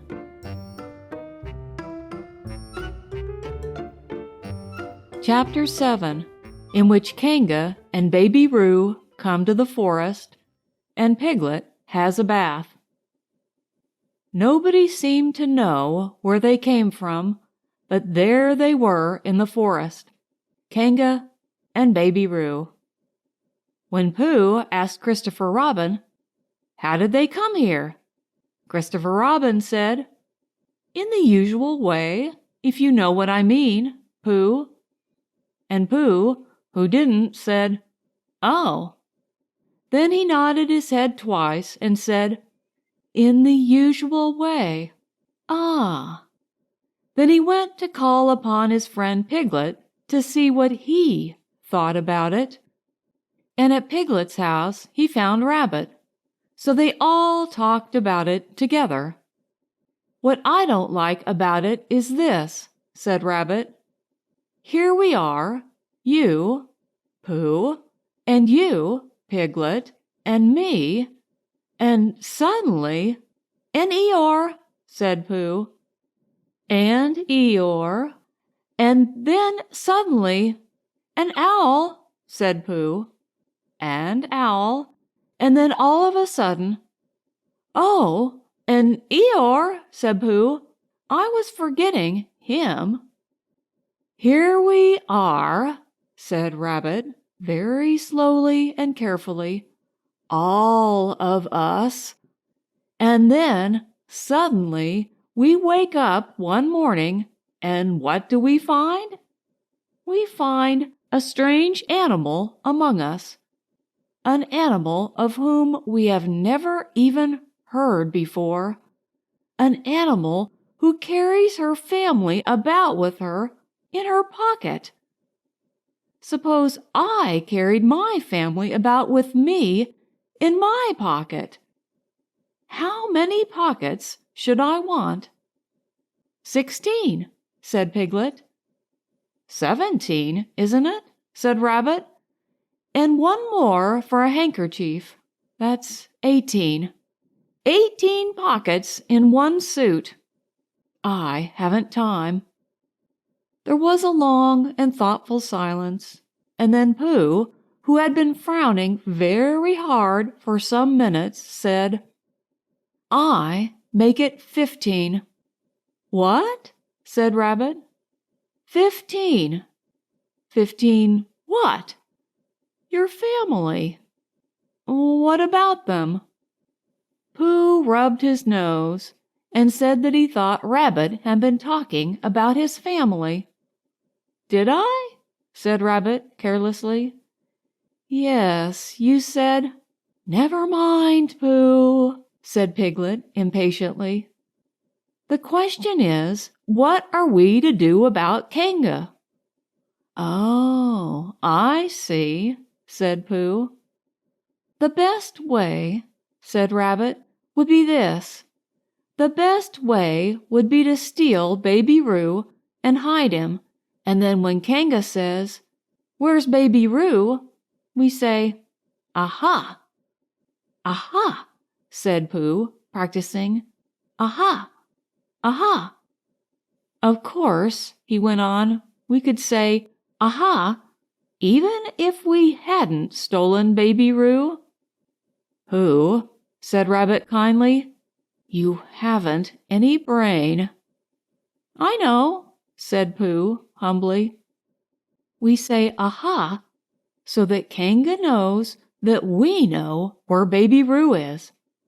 'Aha!' means we'll tell you where Baby Roo is if you promise to go away from the forest and never come back. Now, don't talk while I think." Pooh went into a corner and tried saying "Aha!" in that sort of voice. Sometimes it seemed to him that it did mean what Rabbit said, and sometimes it seemed to him that it didn't. "I suppose it's just practice," he thought. "I wonder if Kanga will have to practice too, so as to understand it." "There's just one thing," said Piglet, fidgeting a bit. "I was talking to Christopher Robin, and he said that a Kanga was generally regarded as one of the fiercer animals. I am not frightened of fierce animals in the ordinary way, but it is well known that if one of the fiercer animals is deprived of its young, it becomes as fierce as two of the fiercer animals, in which case, 'Aha!' is perhaps a foolish thing to say." "Piglet," said Rabbit, taking out a pencil and licking the end of it, "you haven't any pluck." "It is hard to be brave," said Piglet, sniffing slightly, "when you're only a very small animal." Rabbit, who had begun to write very busily, looked up and said, "It is because you are a very small animal that you will be useful in the adventure before us." Piglet was so excited at the idea of being useful that he forgot to be frightened any more.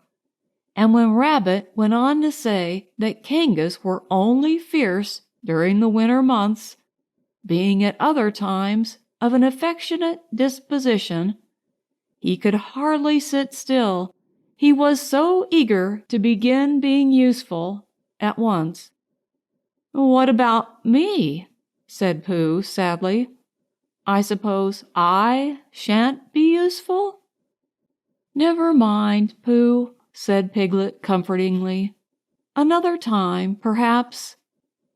"Without Pooh," said Rabbit solemnly, as he sharpened his pencil, "the adventure would be impossible." "Oh," said Piglet, and tried not to look disappointed. But Pooh went into a corner of the room and said proudly to himself, "Impossible without me. That sort of bear." "Now listen, all of you," said Rabbit, when he had finished writing, and Pooh and Piglet sat listening very eagerly with their mouths open. This was what Rabbit read out. "Plan to capture Baby Roo. 1. General remarks. Kanga runs faster than any of us, even me. 2. More general remarks. Kanga never takes her eye off Baby Roo, except when he's safely buttoned up in her pocket. 3. Therefore, if we are to capture Baby Roo, we must get a long start, because Kanga runs faster than any of us, even me. C1. 4. A thought. If Roo had jumped out of Kanga's pocket and Piglet had jumped in, Kanga wouldn't know the difference, because Piglet is a very small animal. 5. Like Roo. 6. But Kanga would have to be looking the other way first, so as not to see Piglet jumping in. 7. C2. 8. Another thought. But if Pooh was talking to her very excitedly, she might look the other way for a moment. 9. And then I could run away with Roo. 10. Quickly. 11. And Kanga wouldn't discover the difference until afterwards. Well, Rabbit read this out proudly, and for a little while after he had read it, nobody said anything. And then Piglet, who had been opening and shutting his mouth without making any noise, managed to say very huskily, "And afterwards?" "How do you mean?" "When Kanga does discover the difference." "Then we all say, 'Aha!'" "All 3 of us?" "Yes." "Oh. Why, what's the trouble, Piglet?" "Nothing," said Piglet, "as long as we all 3 say it." "As long as we all 3 say it," said Piglet. "I don't mind," he said. "But I shouldn't care to say 'Aha!' by myself. It wouldn't sound nearly so well." "By the way," he said, "you are quite sure about what you said about the winter months?" "The winter months?" "Yes, only being fierce in the winter months?" "Oh, yes, that's all right." "Well, Pooh, you see what you have to do?" "No," said Pooh Bear, "not yet," he said. "What do I do?" "Well, you just have to talk very hard to Kanga so as she doesn't notice anything." "Oh, what about?" "Anything you like." "You mean like telling her a little bit of poetry or something?" "That's it," said Rabbit. "Splendid. Now, come along." So they all went out to look for Kanga. Kanga and Roo were spending a quiet afternoon in a sandy part of the forest. Baby Roo was practicing very small jumps in the sand, and falling down mouse holes and climbing out of them, and Kanga was fidgeting about and saying, "Just one more jump, dear, and then we must go home." And at that moment, who should come stumping up the hill but Pooh. "Good afternoon, Kanga." "Good afternoon, Pooh." "Look at me jumping," squeaked Roo, and fell into another mouse hole. "Hello, Roo, my little fellow." "We were just going home," said Kanga. "Good afternoon, Rabbit. Good afternoon, Piglet." Rabbit and Piglet, who had now come up from the other side of the hill, said, "Good afternoon," and "Hello, Roo." And Roo asked them to look at him jumping, so they stayed and looked. And Kanga looked too. "Oh, Kanga," said Pooh, after Rabbit had winked at him twice, "I don't know if you are interested in poetry at all?" "Hardly at all," said Kanga. "Oh," said Pooh.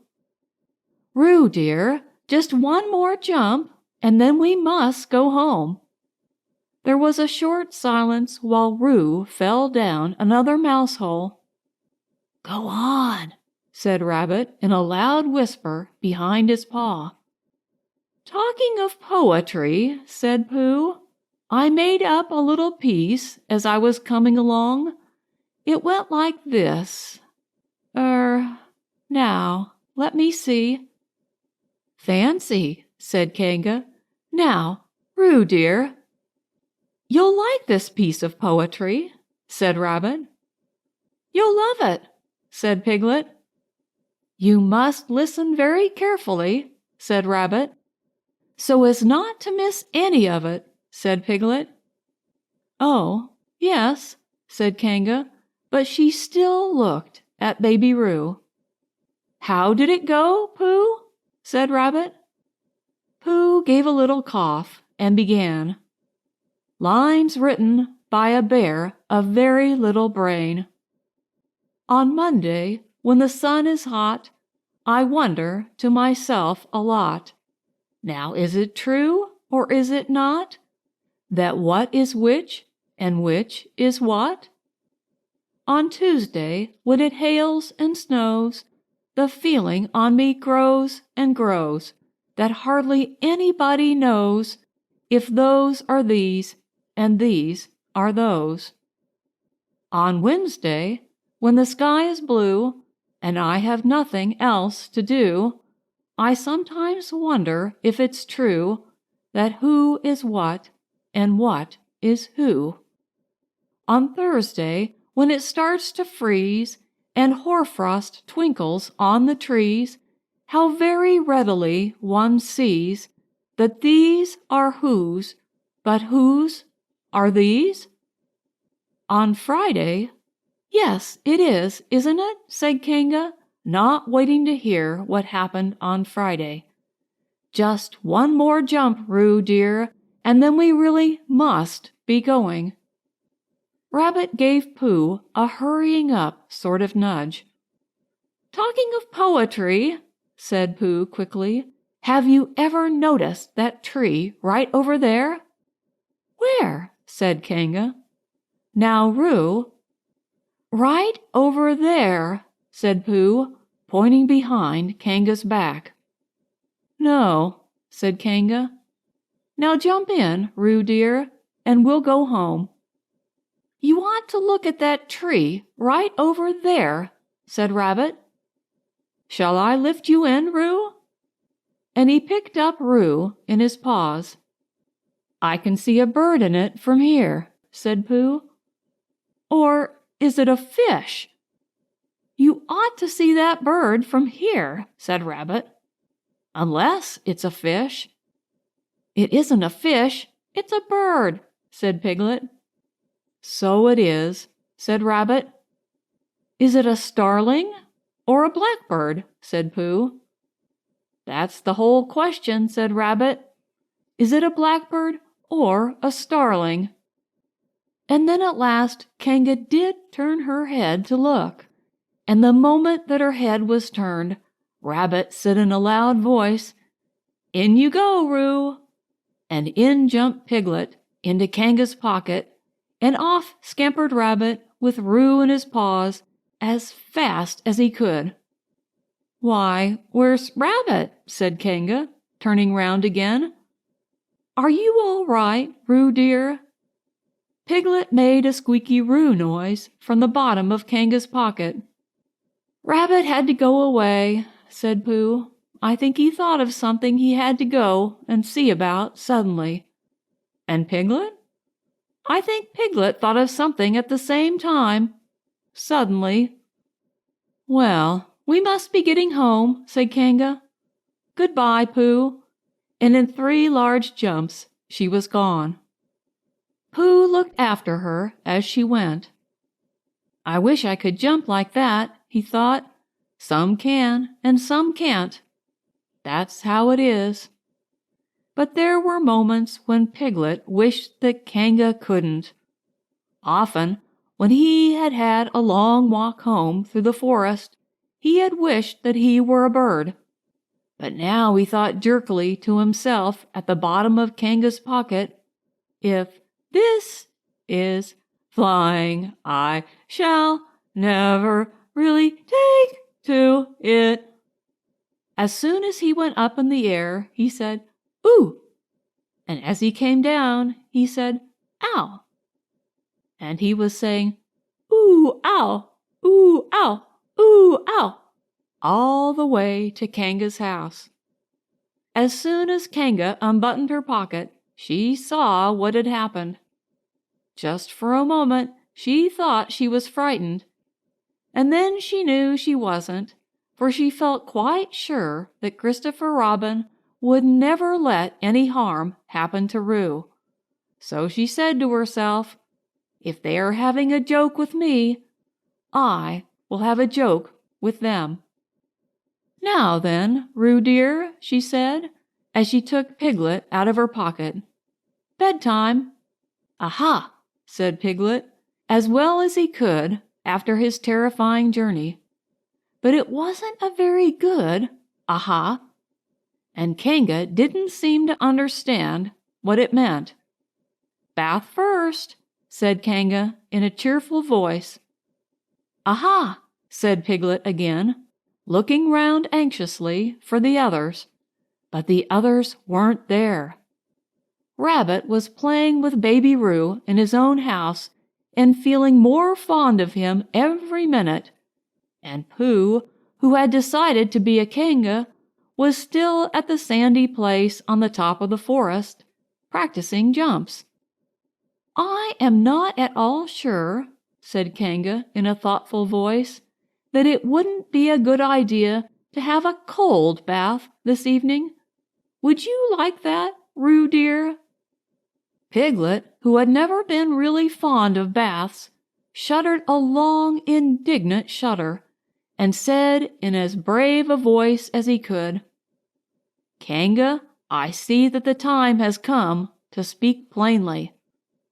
"Funny little Roo," said Kanga, as she got the bath water ready.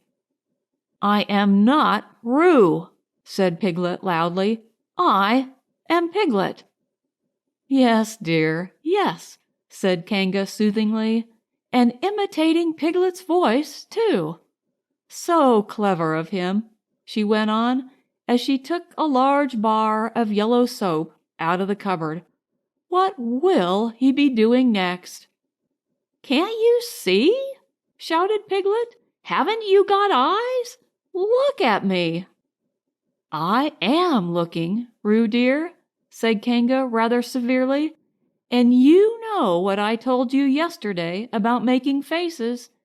If you go on making faces like Piglet's, you will grow up to look like Piglet, and then think how sorry you will be. Now then, into the bath, and don't let me have to speak to you about it again." Before he knew where he was, Piglet was in the bath, and Kanga was scrubbing him firmly with a large leathery flannel. "Ow!" cried Piglet. "Let me out! I'm Piglet." "Don't open the mouth, dear, or the soap goes in," said Kanga. "There, what did I tell you?" You did that on purpose," spluttered Piglet, as soon as he could speak again, and then accidentally had another mouthful of lathery flannel. "That's right, dear. Don't say anything," said Kanga, and in another minute Piglet was out of the bath and being rubbed dry with a towel. "Now," said Kanga, "there's your medicine, and then bed." "What medicine?" said Piglet. "To make you grow big and strong, dear. You don't want to grow up small and weak like Piglet, do you? Well then." At that moment there was a knock at the door. "Come in," said Kanga, and in came Christopher Robin. "Christopher Robin! Christopher Robin!" cried Piglet. "Tell Kanga who I am. She keeps saying I'm Roo. I'm not Roo, am I?" Christopher Robin looked at him very carefully and shook his head.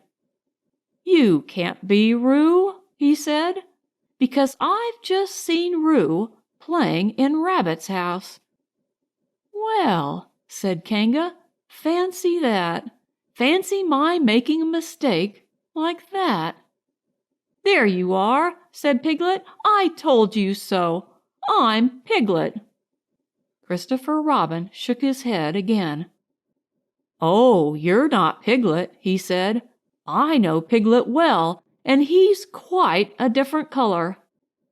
Piglet began to say that this was because he had just had a bath, and then he thought that perhaps he wouldn't say that.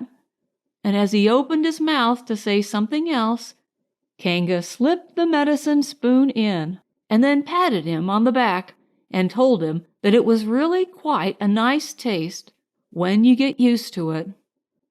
"I knew it wasn't Piglet," said Kanga. "I wonder who it can be."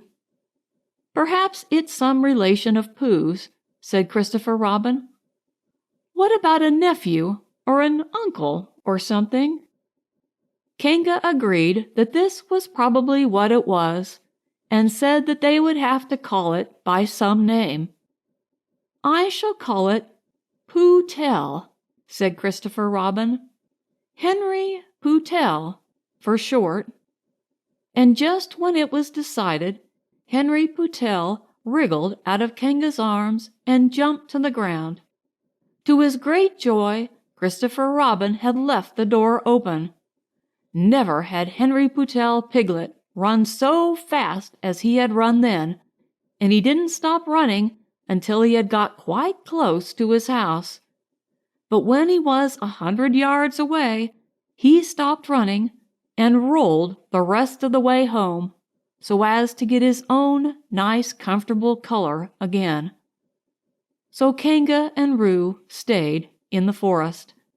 And every Tuesday, Roo spent the day with his great friend Rabbit, and every Tuesday, Kanga spent the day with her great friend Pooh, teaching him to jump. And every Tuesday, Piglet spent the day with his great friend Christopher Robin. So they were all happy again.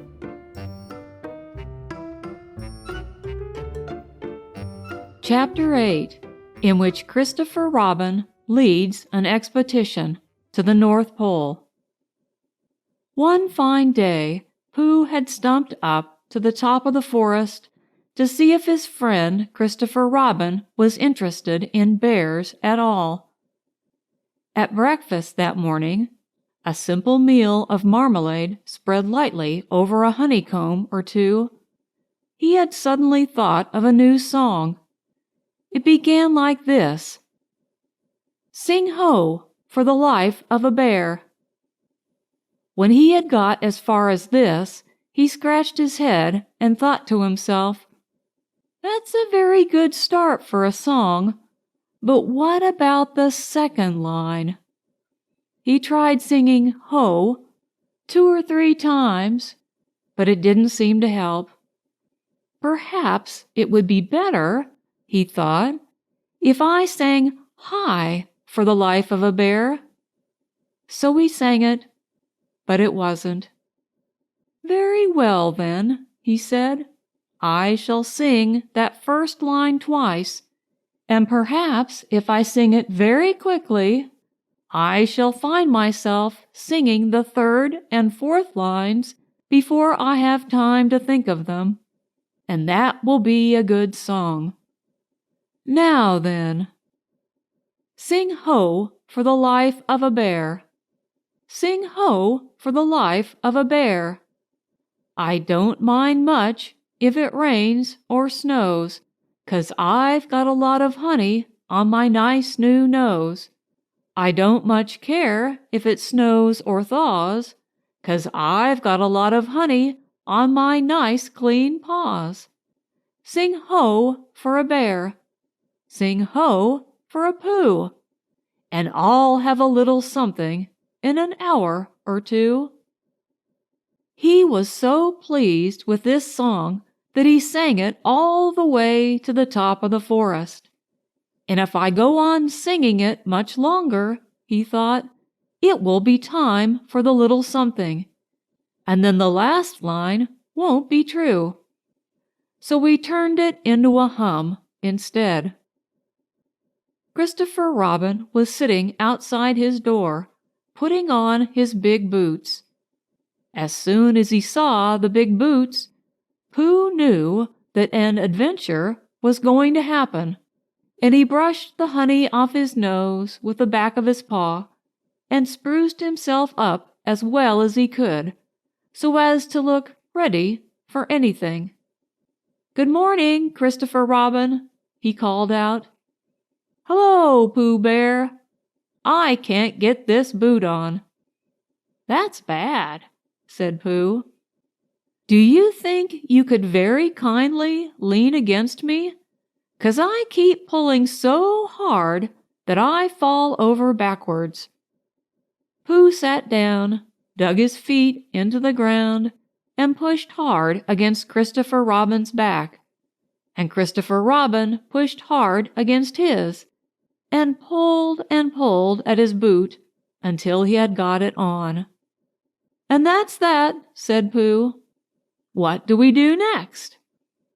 "We are all going on an expedition," said Christopher Robin, as he got up and brushed himself. "Thank you, Pooh." "Going on an expedition?" said Pooh eagerly.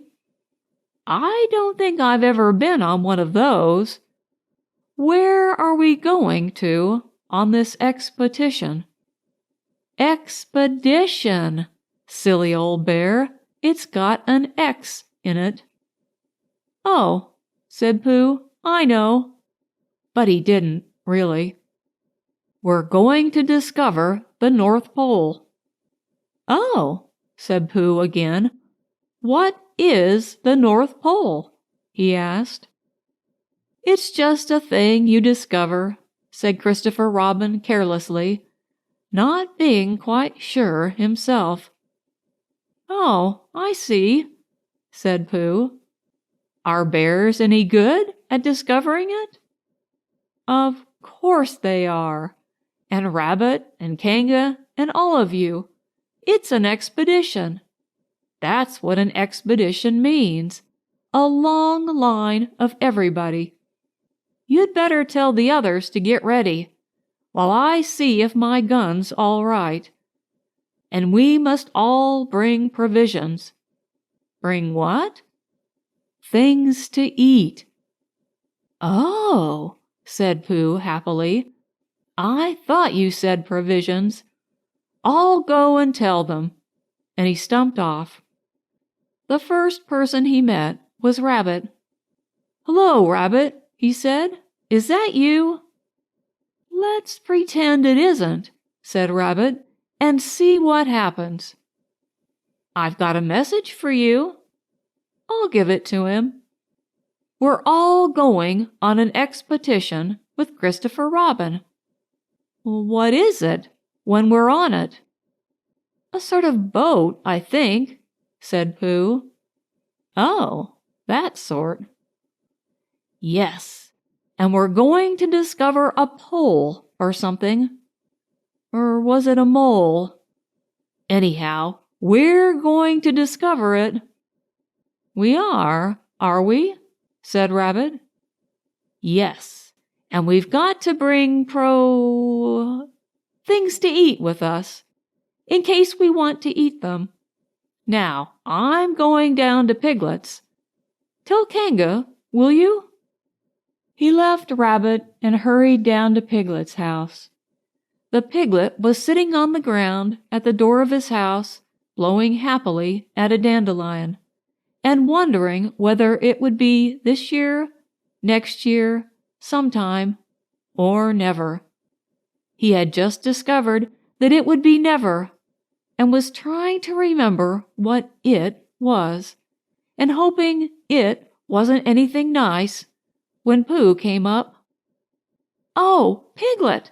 said Pooh excitedly. "We're going on an expedition, all of us, with things to eat, to discover something." "To discover what?" said Piglet anxiously. Oh, just something. Nothing fierce? Christopher Robin didn't say anything about fierce. He just said it had an X. It isn't their necks I mind, said Piglet earnestly. It's their teeth. But if Christopher Robin is coming, I don't mind anything. In a little while, they were all ready at the top of the forest, and the expedition started. First came Christopher Robin and Rabbit, then Piglet and Pooh, then Kanga with Roo in her pocket, and Owl, then Eeyore, and at the end, in a long line, all of Rabbit's friends and relations. I didn't ask them, explained Rabbit carelessly. They just came. They always do. They can march at the end, after Eeyore. What I say, said Eeyore, is that it's unsettling. I didn't want to come on this expo. What Pooh said. I only came to oblige. But here I am, and if I am the end of the expo, what we're talking about, then let me be the end. But if, every time I want to sit down for a little rest, I have to brush away half a dozen of Rabbit's smaller friends and relations first, then this isn't an expo, whatever it is, at all.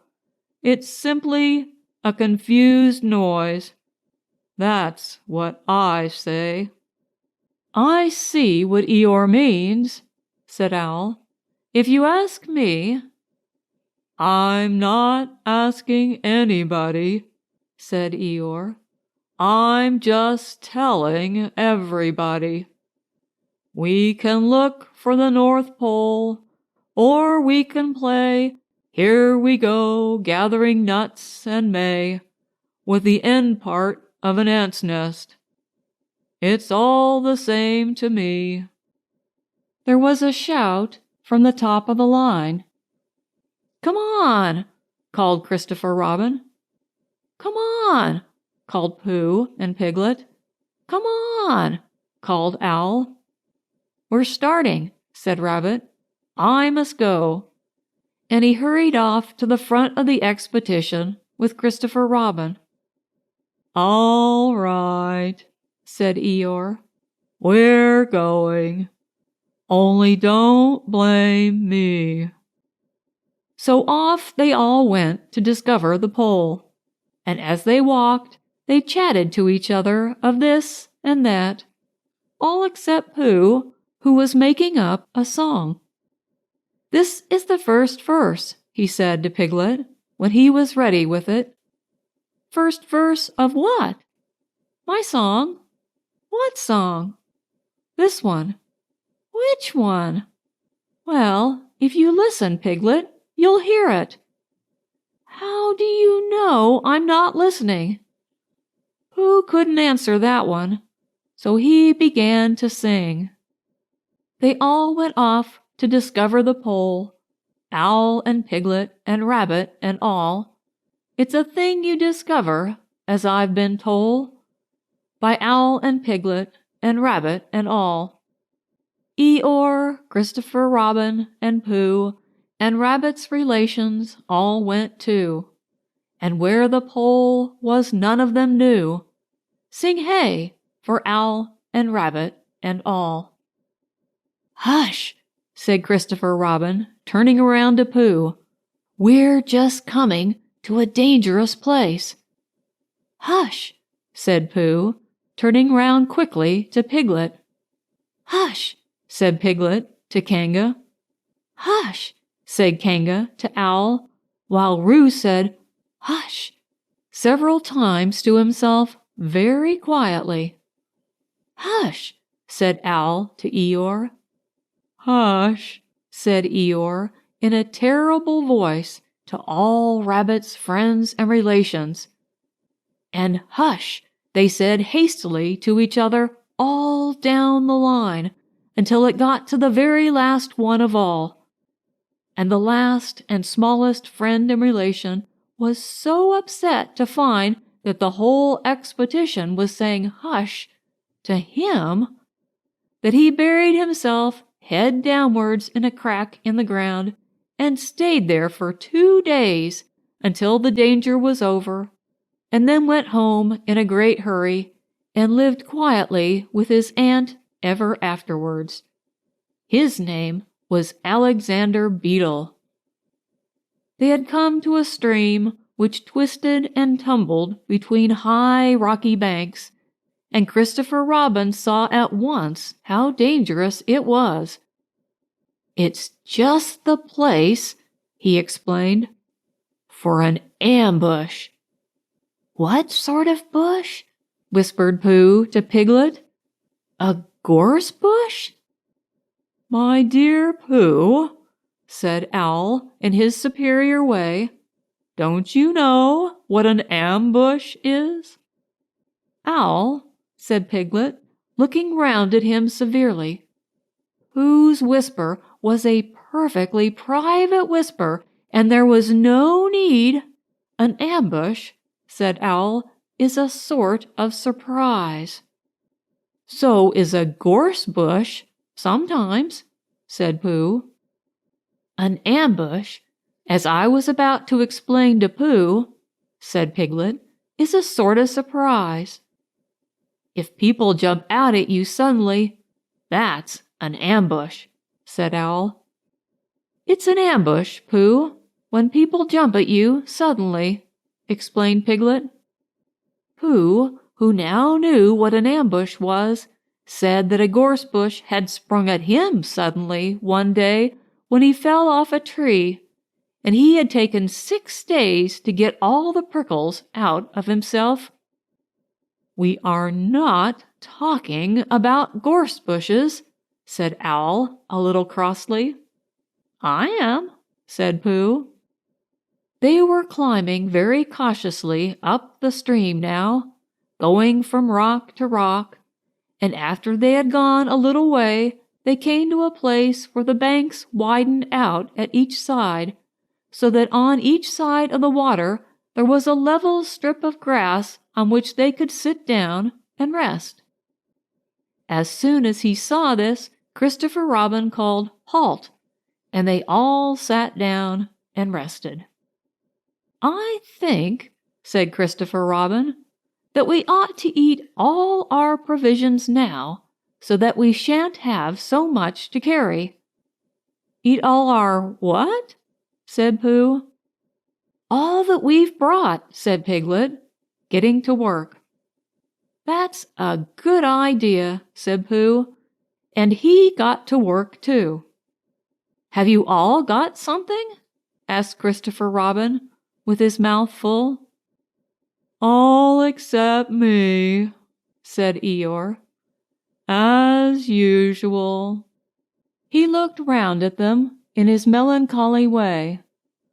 "I suppose none of you are sitting on a thistle, by any chance?" "I believe I am," said Pooh. "Ow!" He got up and looked behind him. "Yes, I was. I thought so." "Thank you, Pooh. If you've quite finished with it." He moved across to Pooh's place and began to eat.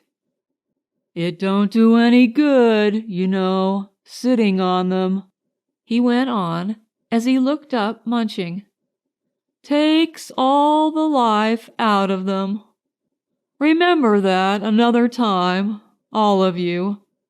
A little consideration, a little thought for others, makes all the difference."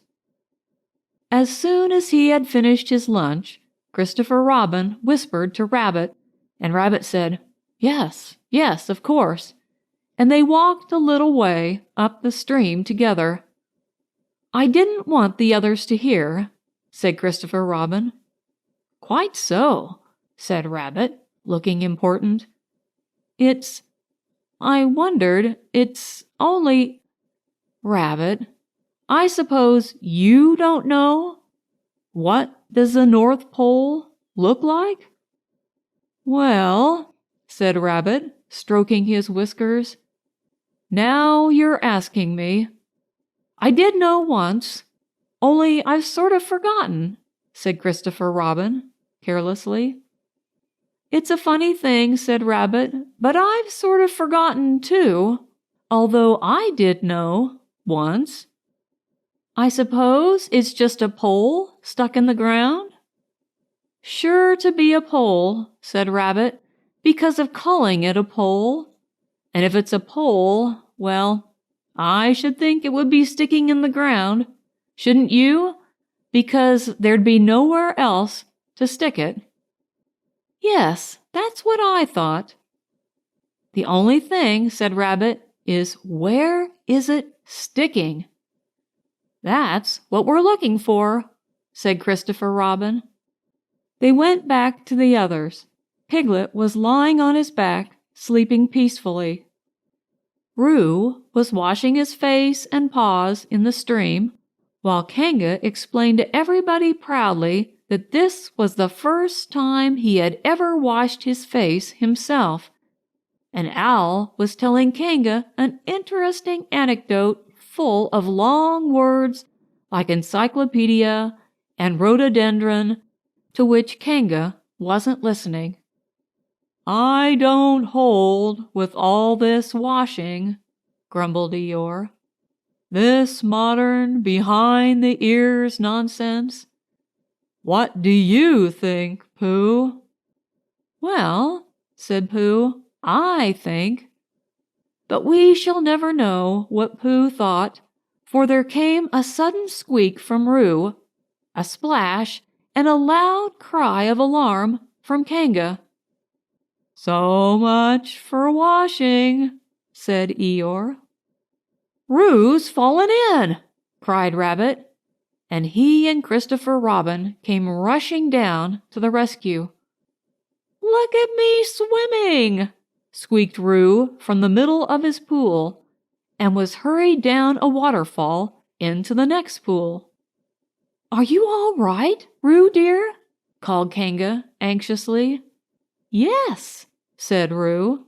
"Look at me and down he went over the next waterfall into another pool. Everybody was doing something to help. Piglet, wide awake suddenly, was jumping up and down and making "Ooh, I say" noises. Owl was explaining that in a case of sudden and temporary immersion, the important thing was to keep the head above water. Kanga was jumping along the bank, saying, "Are you sure you're all right, Roo dear?" To which Roo, from whatever pool he was in at the moment, was answering, "Look at me swimming!"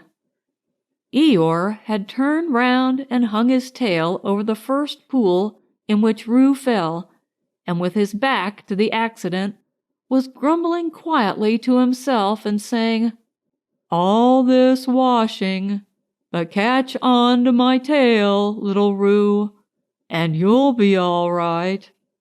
And Christopher Robin and Rabbit came hurrying past Eeyore and were calling out to the others in front of them. "All right, Roo, I'm coming," called Christopher Robin. "Get something across the stream lower down, some of you fellows," called Rabbit. But Pooh was getting something. 2 pools below Roo, he was standing with a long pole in his paws, and Kanga came up and took one end of it, and between them they held it across the lower part of the pool, and Roo, still bubbling proudly, "Look at me swimming!" drifted up against it and climbed out. "Did you see me swimming?"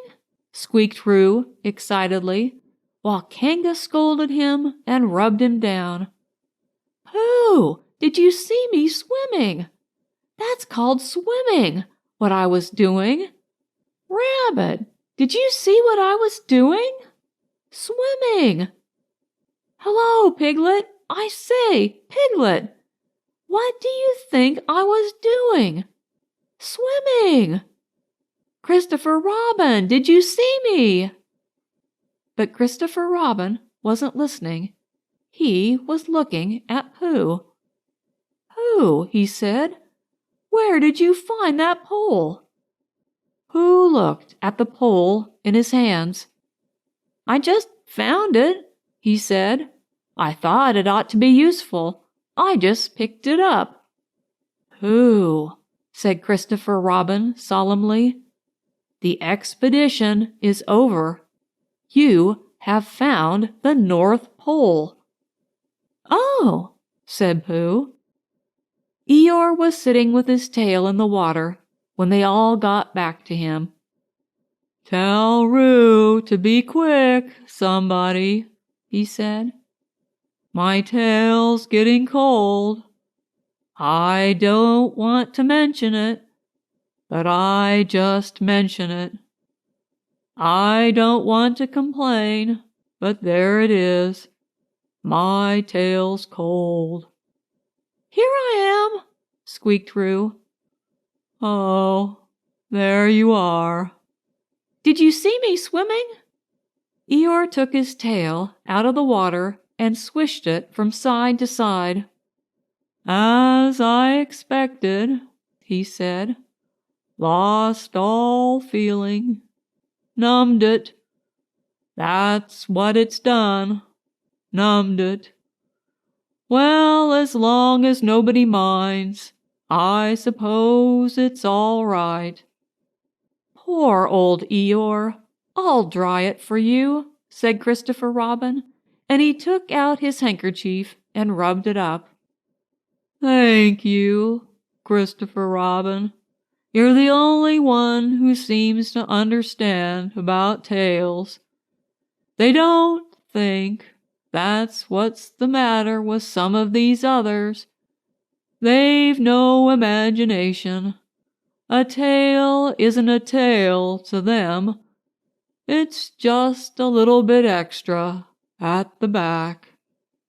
Never mind, Eeyore, said Christopher Robin, rubbing his hardest. Is that better? It's feeling more like a tail, perhaps.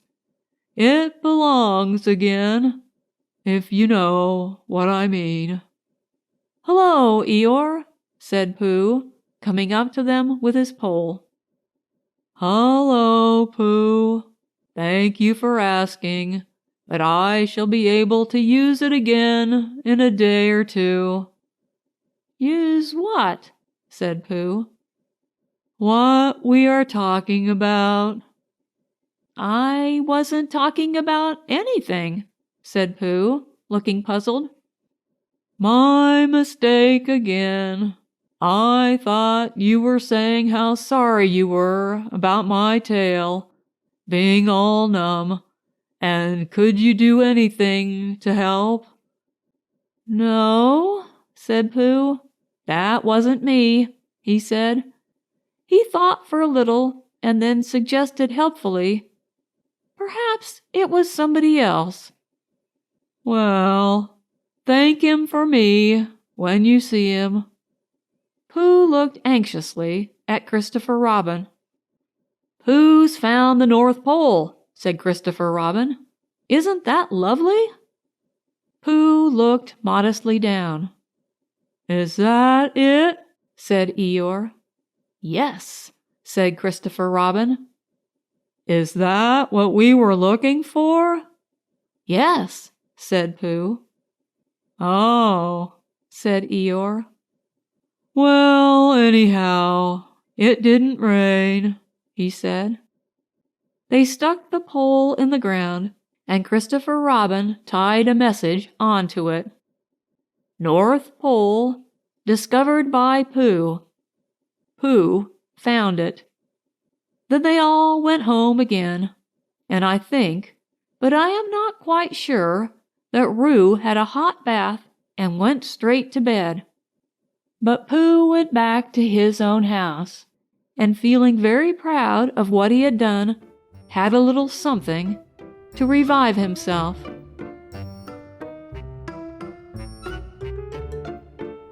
Chapter 9, in which Piglet is entirely surrounded by water. It rained, and it rained, and it rained. Piglet told himself that never in all his life, and he was goodness knows how old, 3, was it, or 4? Never had he seen so much rain. Days and days and days. If only, he thought, as he looked out of the window, I had been in Pooh's house, or Christopher Robin's house, or Rabbit's house when it began to rain. Then I should have had company all this time, instead of being here all alone, with nothing to do except wonder when it will stop. And he imagined himself with Pooh, saying, "Did you ever see such rain, Pooh?" And Pooh saying, "Isn't it awful, Piglet?" And Piglet saying, "I wonder how it is over Christopher Robin's way." And Pooh saying, "I should think poor old Rabbit is about flooded out by this time." It would have been jolly to talk like this, and really, it wasn't much good having anything exciting like floods, if you couldn't share them with somebody. For it was rather exciting. The little dry ditches in which Piglet had nosed about so often had become streams. The little streams across which he had splashed were rivers. And the river, between whose steep banks they had played so happily, had sprawled out of its own bed and was taking up so much room everywhere that Piglet was beginning to wonder whether it would be coming into his bed soon. "It's a little anxious," he said to himself, "to be a very small animal entirely surrounded by water. Christopher Robin and Pooh could escape by climbing trees, and Kanga could escape by jumping, and Rabbit could escape by burrowing, and Owl could escape by flying, and Eeyore could escape by making a loud noise until rescued. And here am I, surrounded by water, and I can't do anything." It went on raining, and every day the water got a little higher, until now it was nearly up to Piglet's window, and still he hadn't done anything.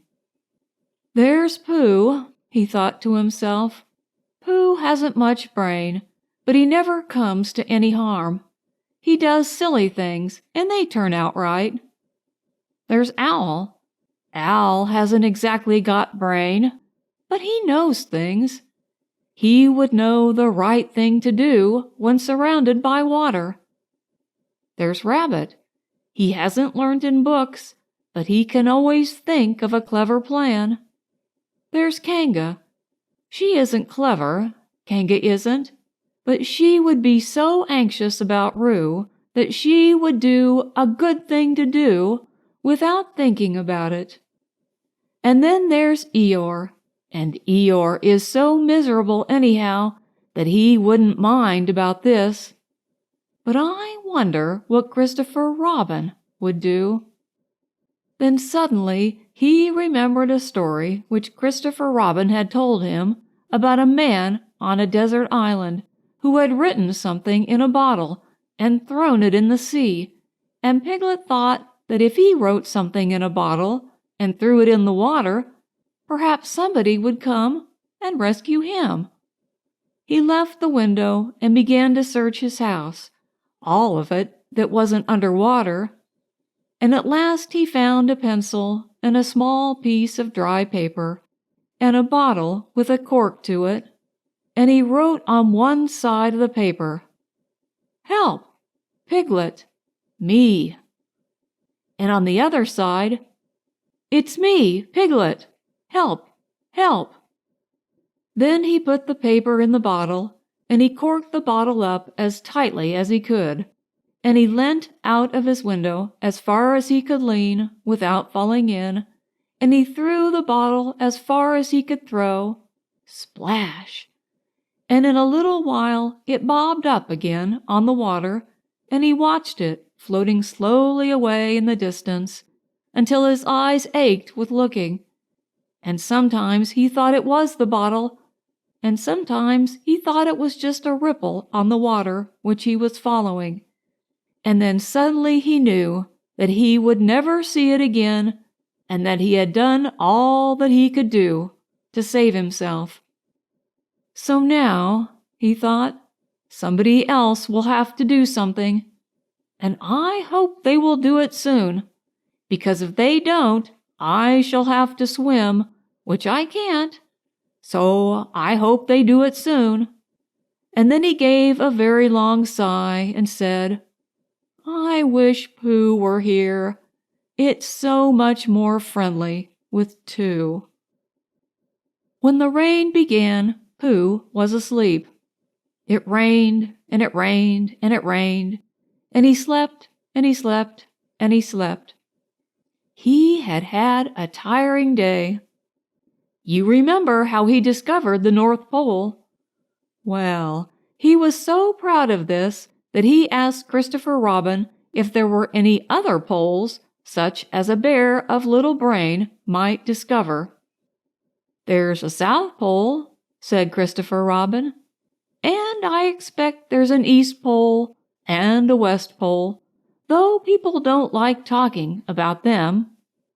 Pooh was very excited when he heard this, and suggested that they should have an expedition to discover the East Pole. But Christopher Robin had thought of something else to do with Kanga, so Pooh went out to discover the East Pole by himself. Whether he discovered it or not, I forget. But he was so tired when he got home that in the very middle of his supper, after he had been eating for little more than a half hour, he fell fast asleep in his chair and slept and slept and slept. Then suddenly he was dreaming.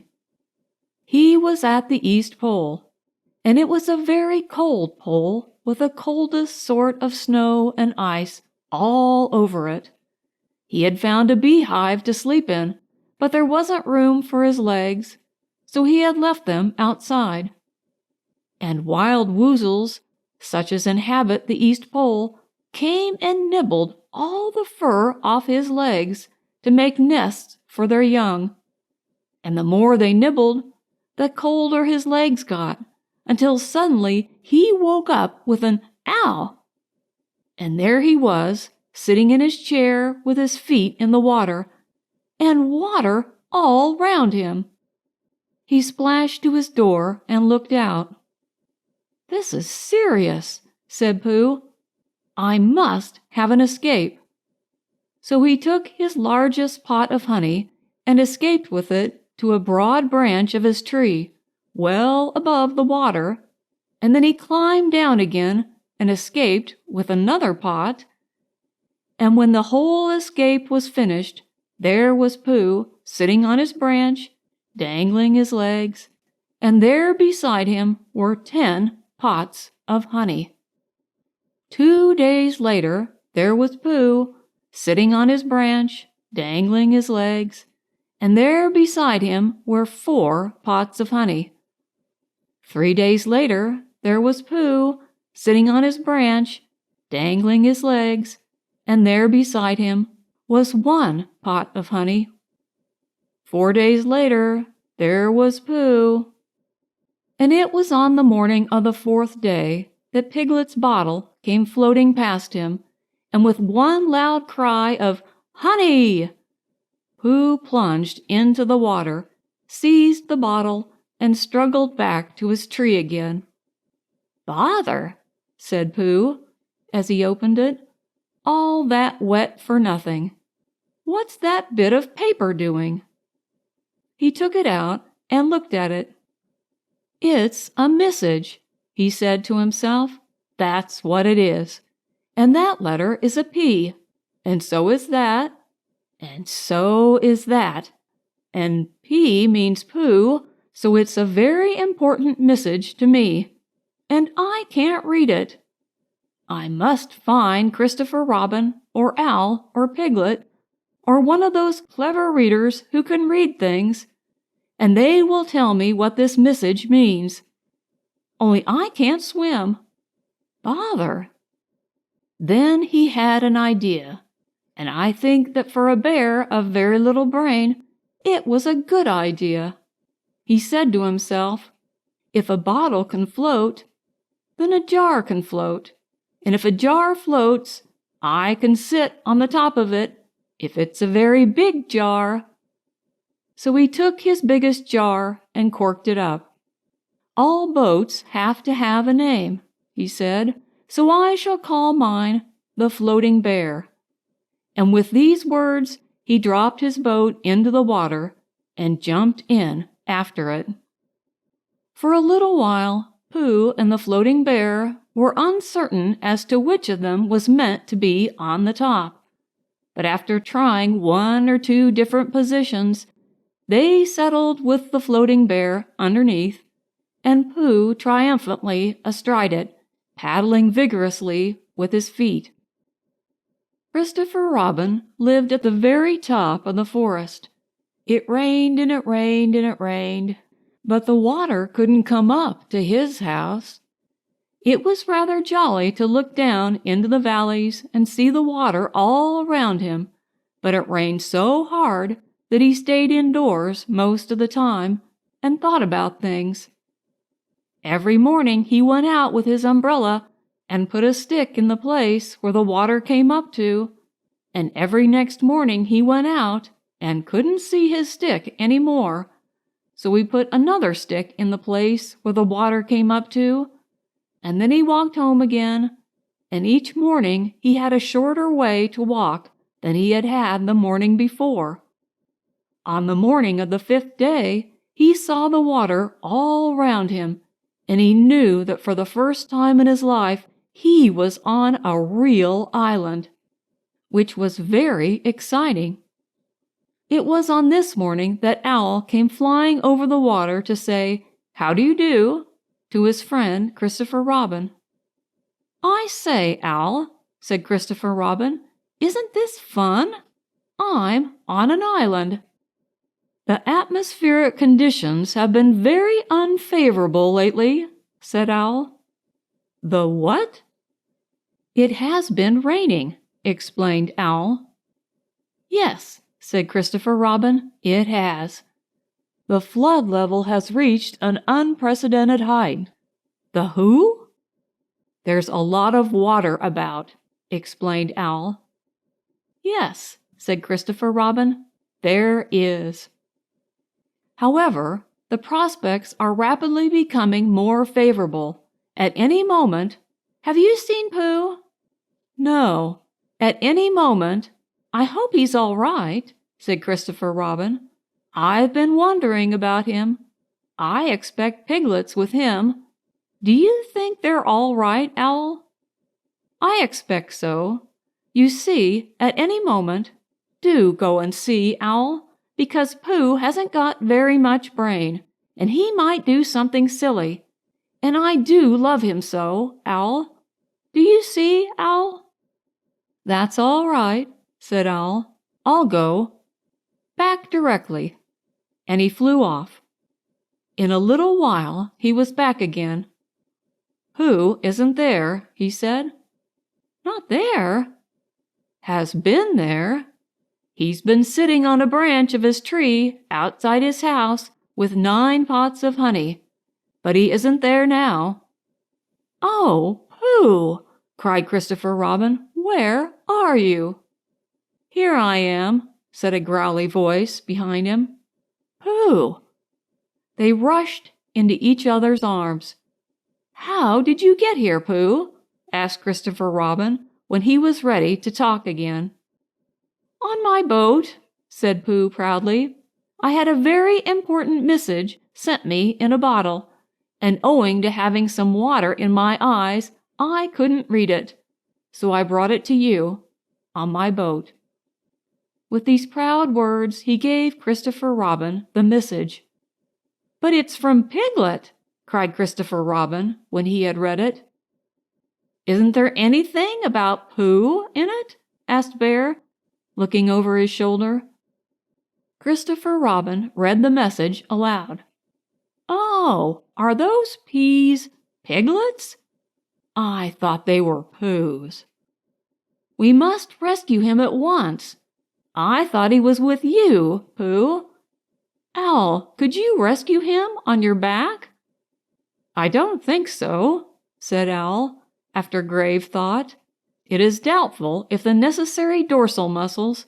Then would you fly to him at once and say that rescue is coming? And Pooh and I will think of a rescue and come as quick as ever we can. Oh, don't talk, Owl. Go on, quick. And still thinking of something to say, Owl flew off. Now then, Pooh, said Christopher Robin, where's your boat? I ought to say, explained Pooh, as they walked down to the shore of the island, that it isn't just an ordinary sort of boat. Sometimes it's a boat, and sometimes it's more of an accident. It all depends. Depends on what? On whether I'm on the top of it or underneath it. Oh, well, where is it? There, said Pooh, pointing proudly to the floating bear.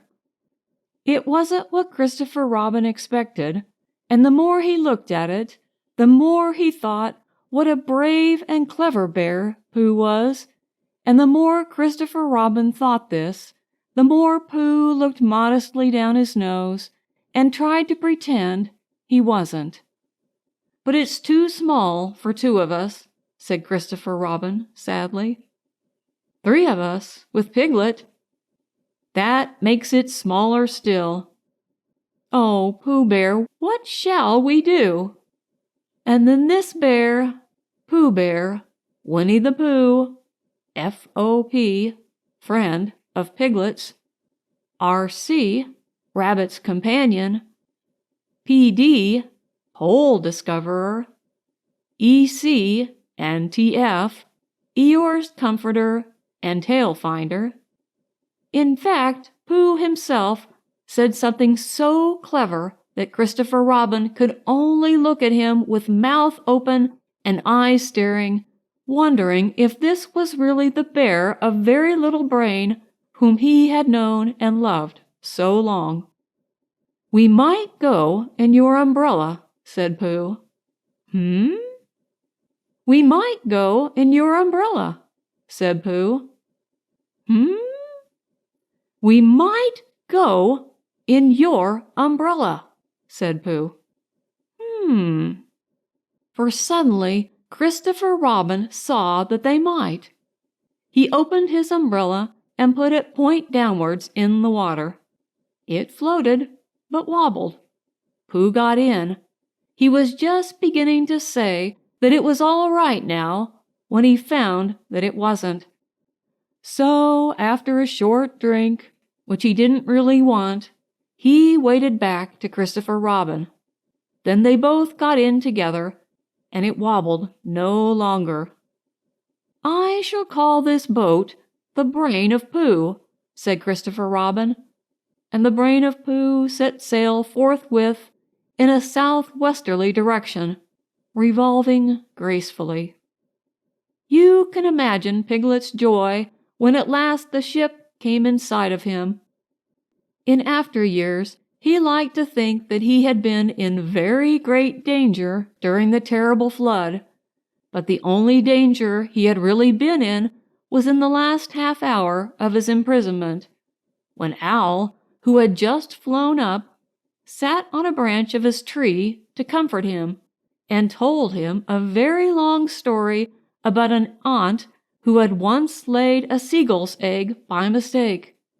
And the story went on and on, rather like this sentence, until Piglet, who was listening out of his window without much hope, went to sleep quietly and naturally, slipping slowly out of the window towards the water until he was only hanging on by his toes, at which moment, luckily, a sudden loud squawk from Owl which was really part of the story, being what his aunt said, woke the piglet up and just gave him time to jerk himself back into safety and say, "How interesting! And did she?" Well, you can imagine his joy when at last he saw the good ship, Brain of Pooh, Captain C. Robin, First Mate P. Bear, coming over the sea to rescue him, Christopher Robin and Pooh again. And that is really the end of the story, and I am very tired after that last sentence. I think I shall stop there.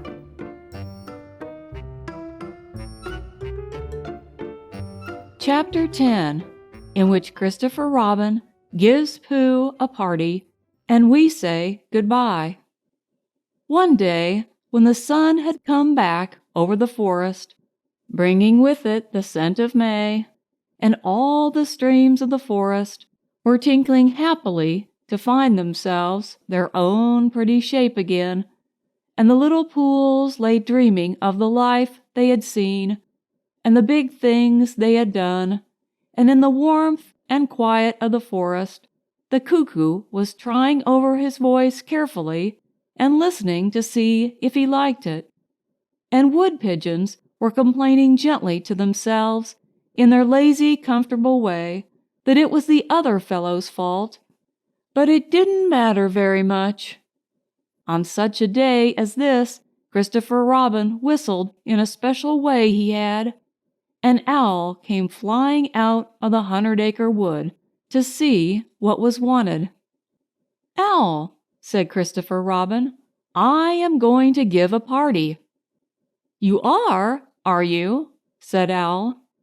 "And it's to be a special sort of party, because of what Pooh did when he did what he did to save Piglet from the flood." "Oh, that's what it's for, is it?" said Owl. "Yes.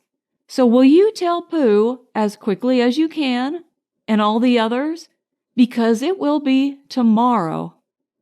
"Oh, it will it?" said Owl, still being as helpful as possible. "So will you go and tell them, Owl?" Owl tried to think of something very wise to say, but couldn't, so he flew off to tell the others. And the first person he told was Pooh.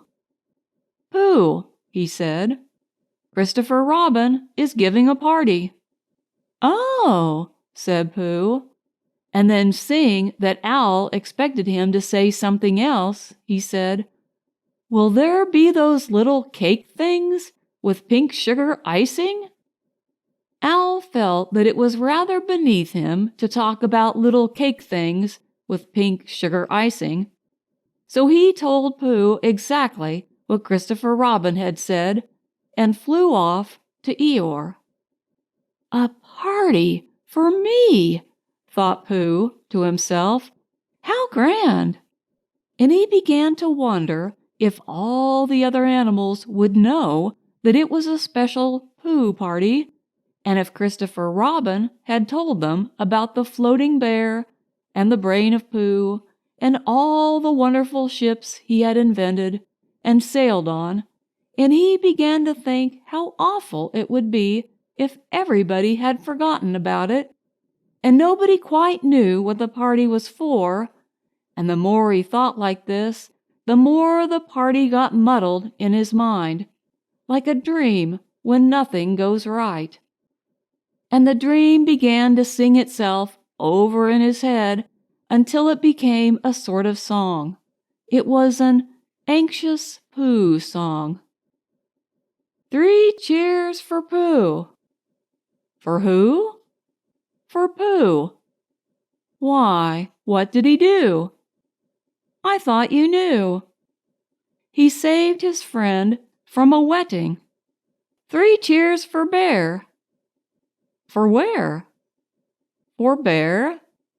He couldn't swim, but he rescued him. He rescued who? Oh, listen, do. I am talking of Pooh. Of who? Of Pooh. I'm sorry I keep forgetting. Well, Pooh was a bear of enormous brain. Just say it again. Of enormous brain. Of enormous what? Well, he ate a lot, and I don't know if he could swim or not, but he managed to float on a sort of boat. On a sort of what? Well, a sort of pot. So now let's give him 3 hearty cheers. So now let's give him 3 hearty witches, and hope he'll be with us for years and years, and grow in health and wisdom and riches. 3 cheers for Pooh. For who? For Pooh. 3 cheers for Bear. For where? For Bear. 3 cheers for the wonderful Winnie the Pooh. Just tell me, somebody, what did he do? While this was going on inside him, Al was talking to Eeyore. Eeyore, said Al, Christopher Robin is giving a party.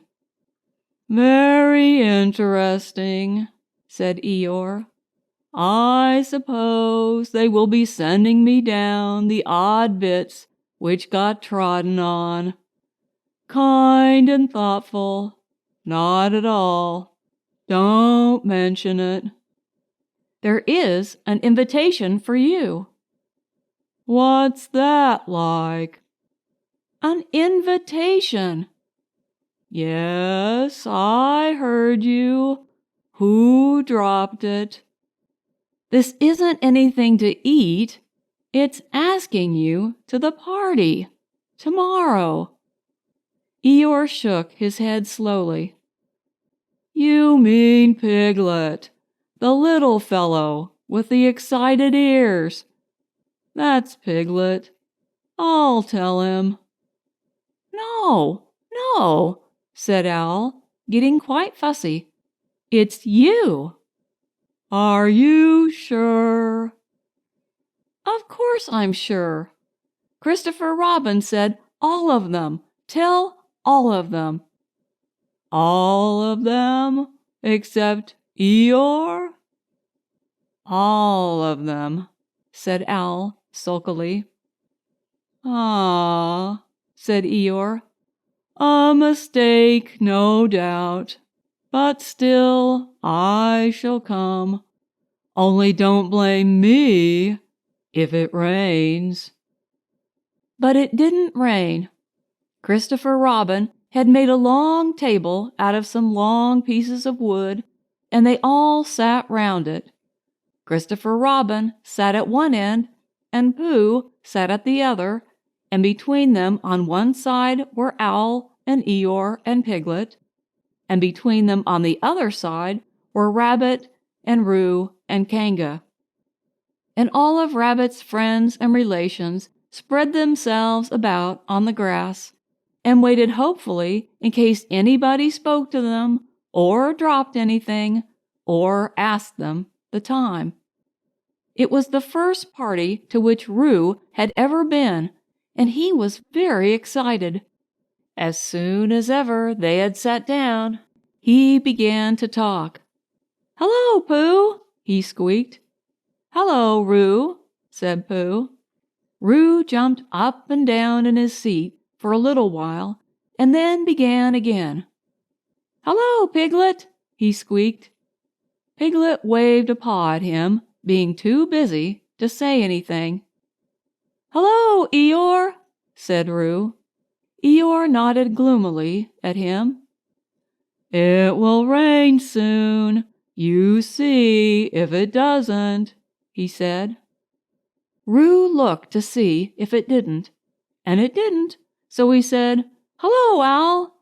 And Owl said, "Hello, my little fellow," in a kindly way, and went on telling Christopher Robin about an accident which had nearly happened to a friend of his whom Christopher Robin didn't know, and Kanga said to Roo, "Drink up your milk first, dear, and talk afterwards." So Roo, who was drinking his milk, tried to say that he couldn't do both at once and had to be patted on the back and dried for quite a long time afterwards.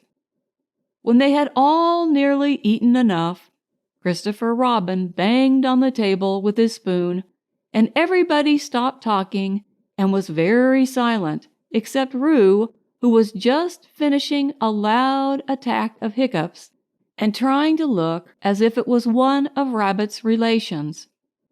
"This party," said Christopher Robin, "is a party because of what someone did, and we all know who it was, and it's his party because of what he did, and I've got a present for him, and here it is." Then he felt about a little and whispered, "Where is it?"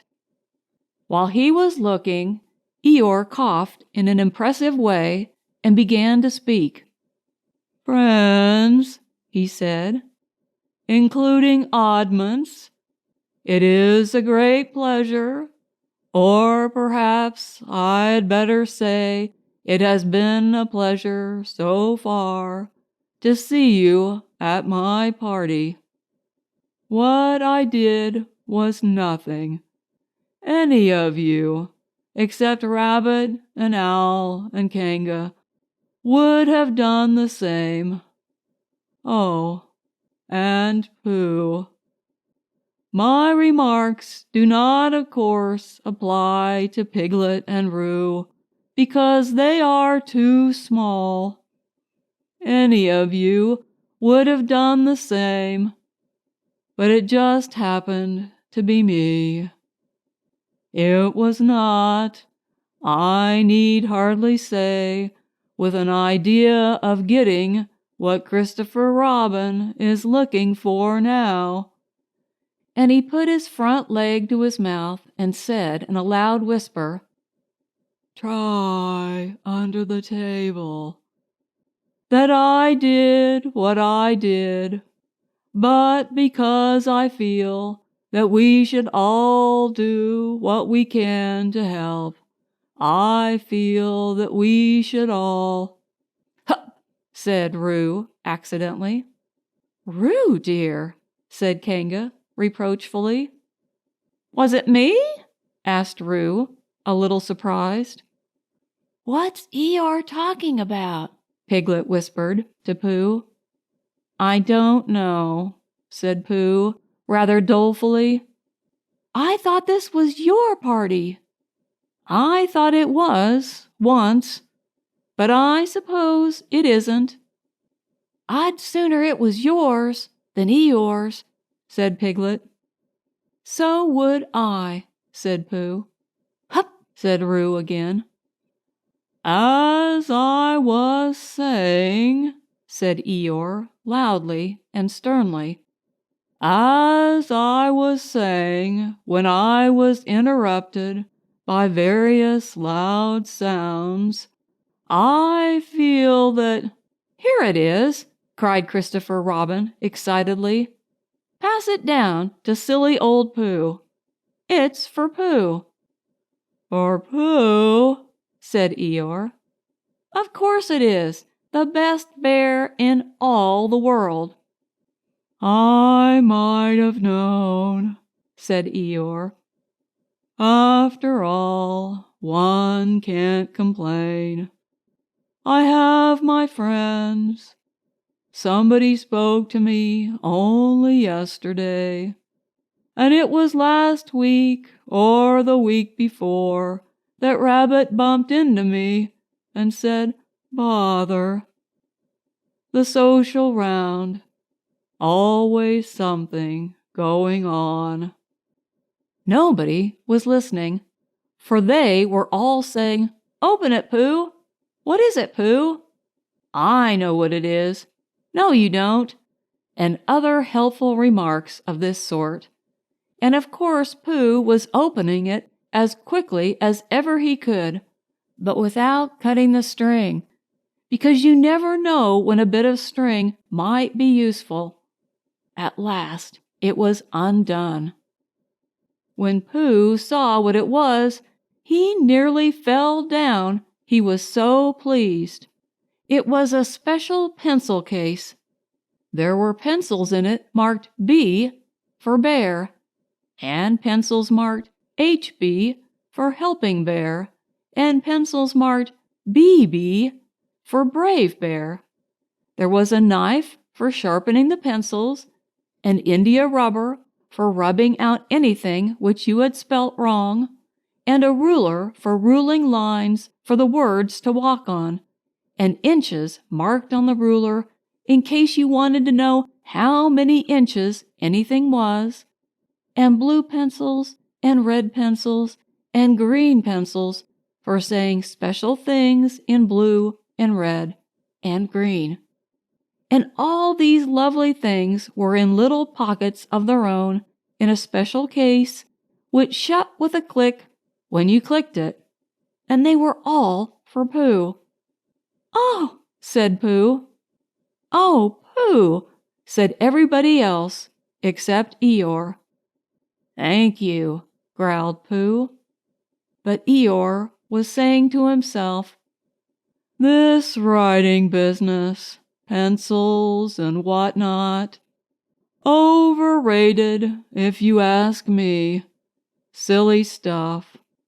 Nothing in it."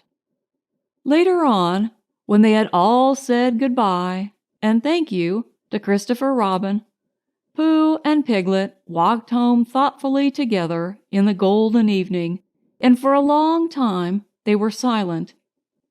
"When you wake up in the morning, Pooh," said Piglet at last, "what's the first thing you say to yourself?" "What's for breakfast?" said Pooh. "What do you say, Piglet?" "I say, I wonder what's going to happen exciting today," said Piglet. Pooh nodded thoughtfully. "It's the same thing," he said. "And what did happen?" asked Christopher Robin. "When?" "Next morning." "I don't know." "Could you think and tell me and Pooh sometime?"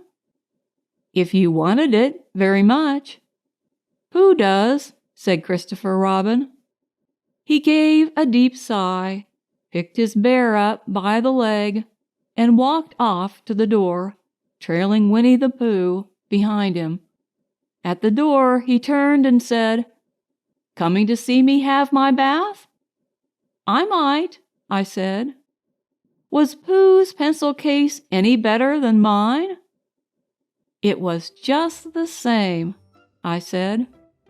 He nodded and went out, and in a moment I heard Winnie the Pooh, bump, bump, bump, going up the stairs behind him.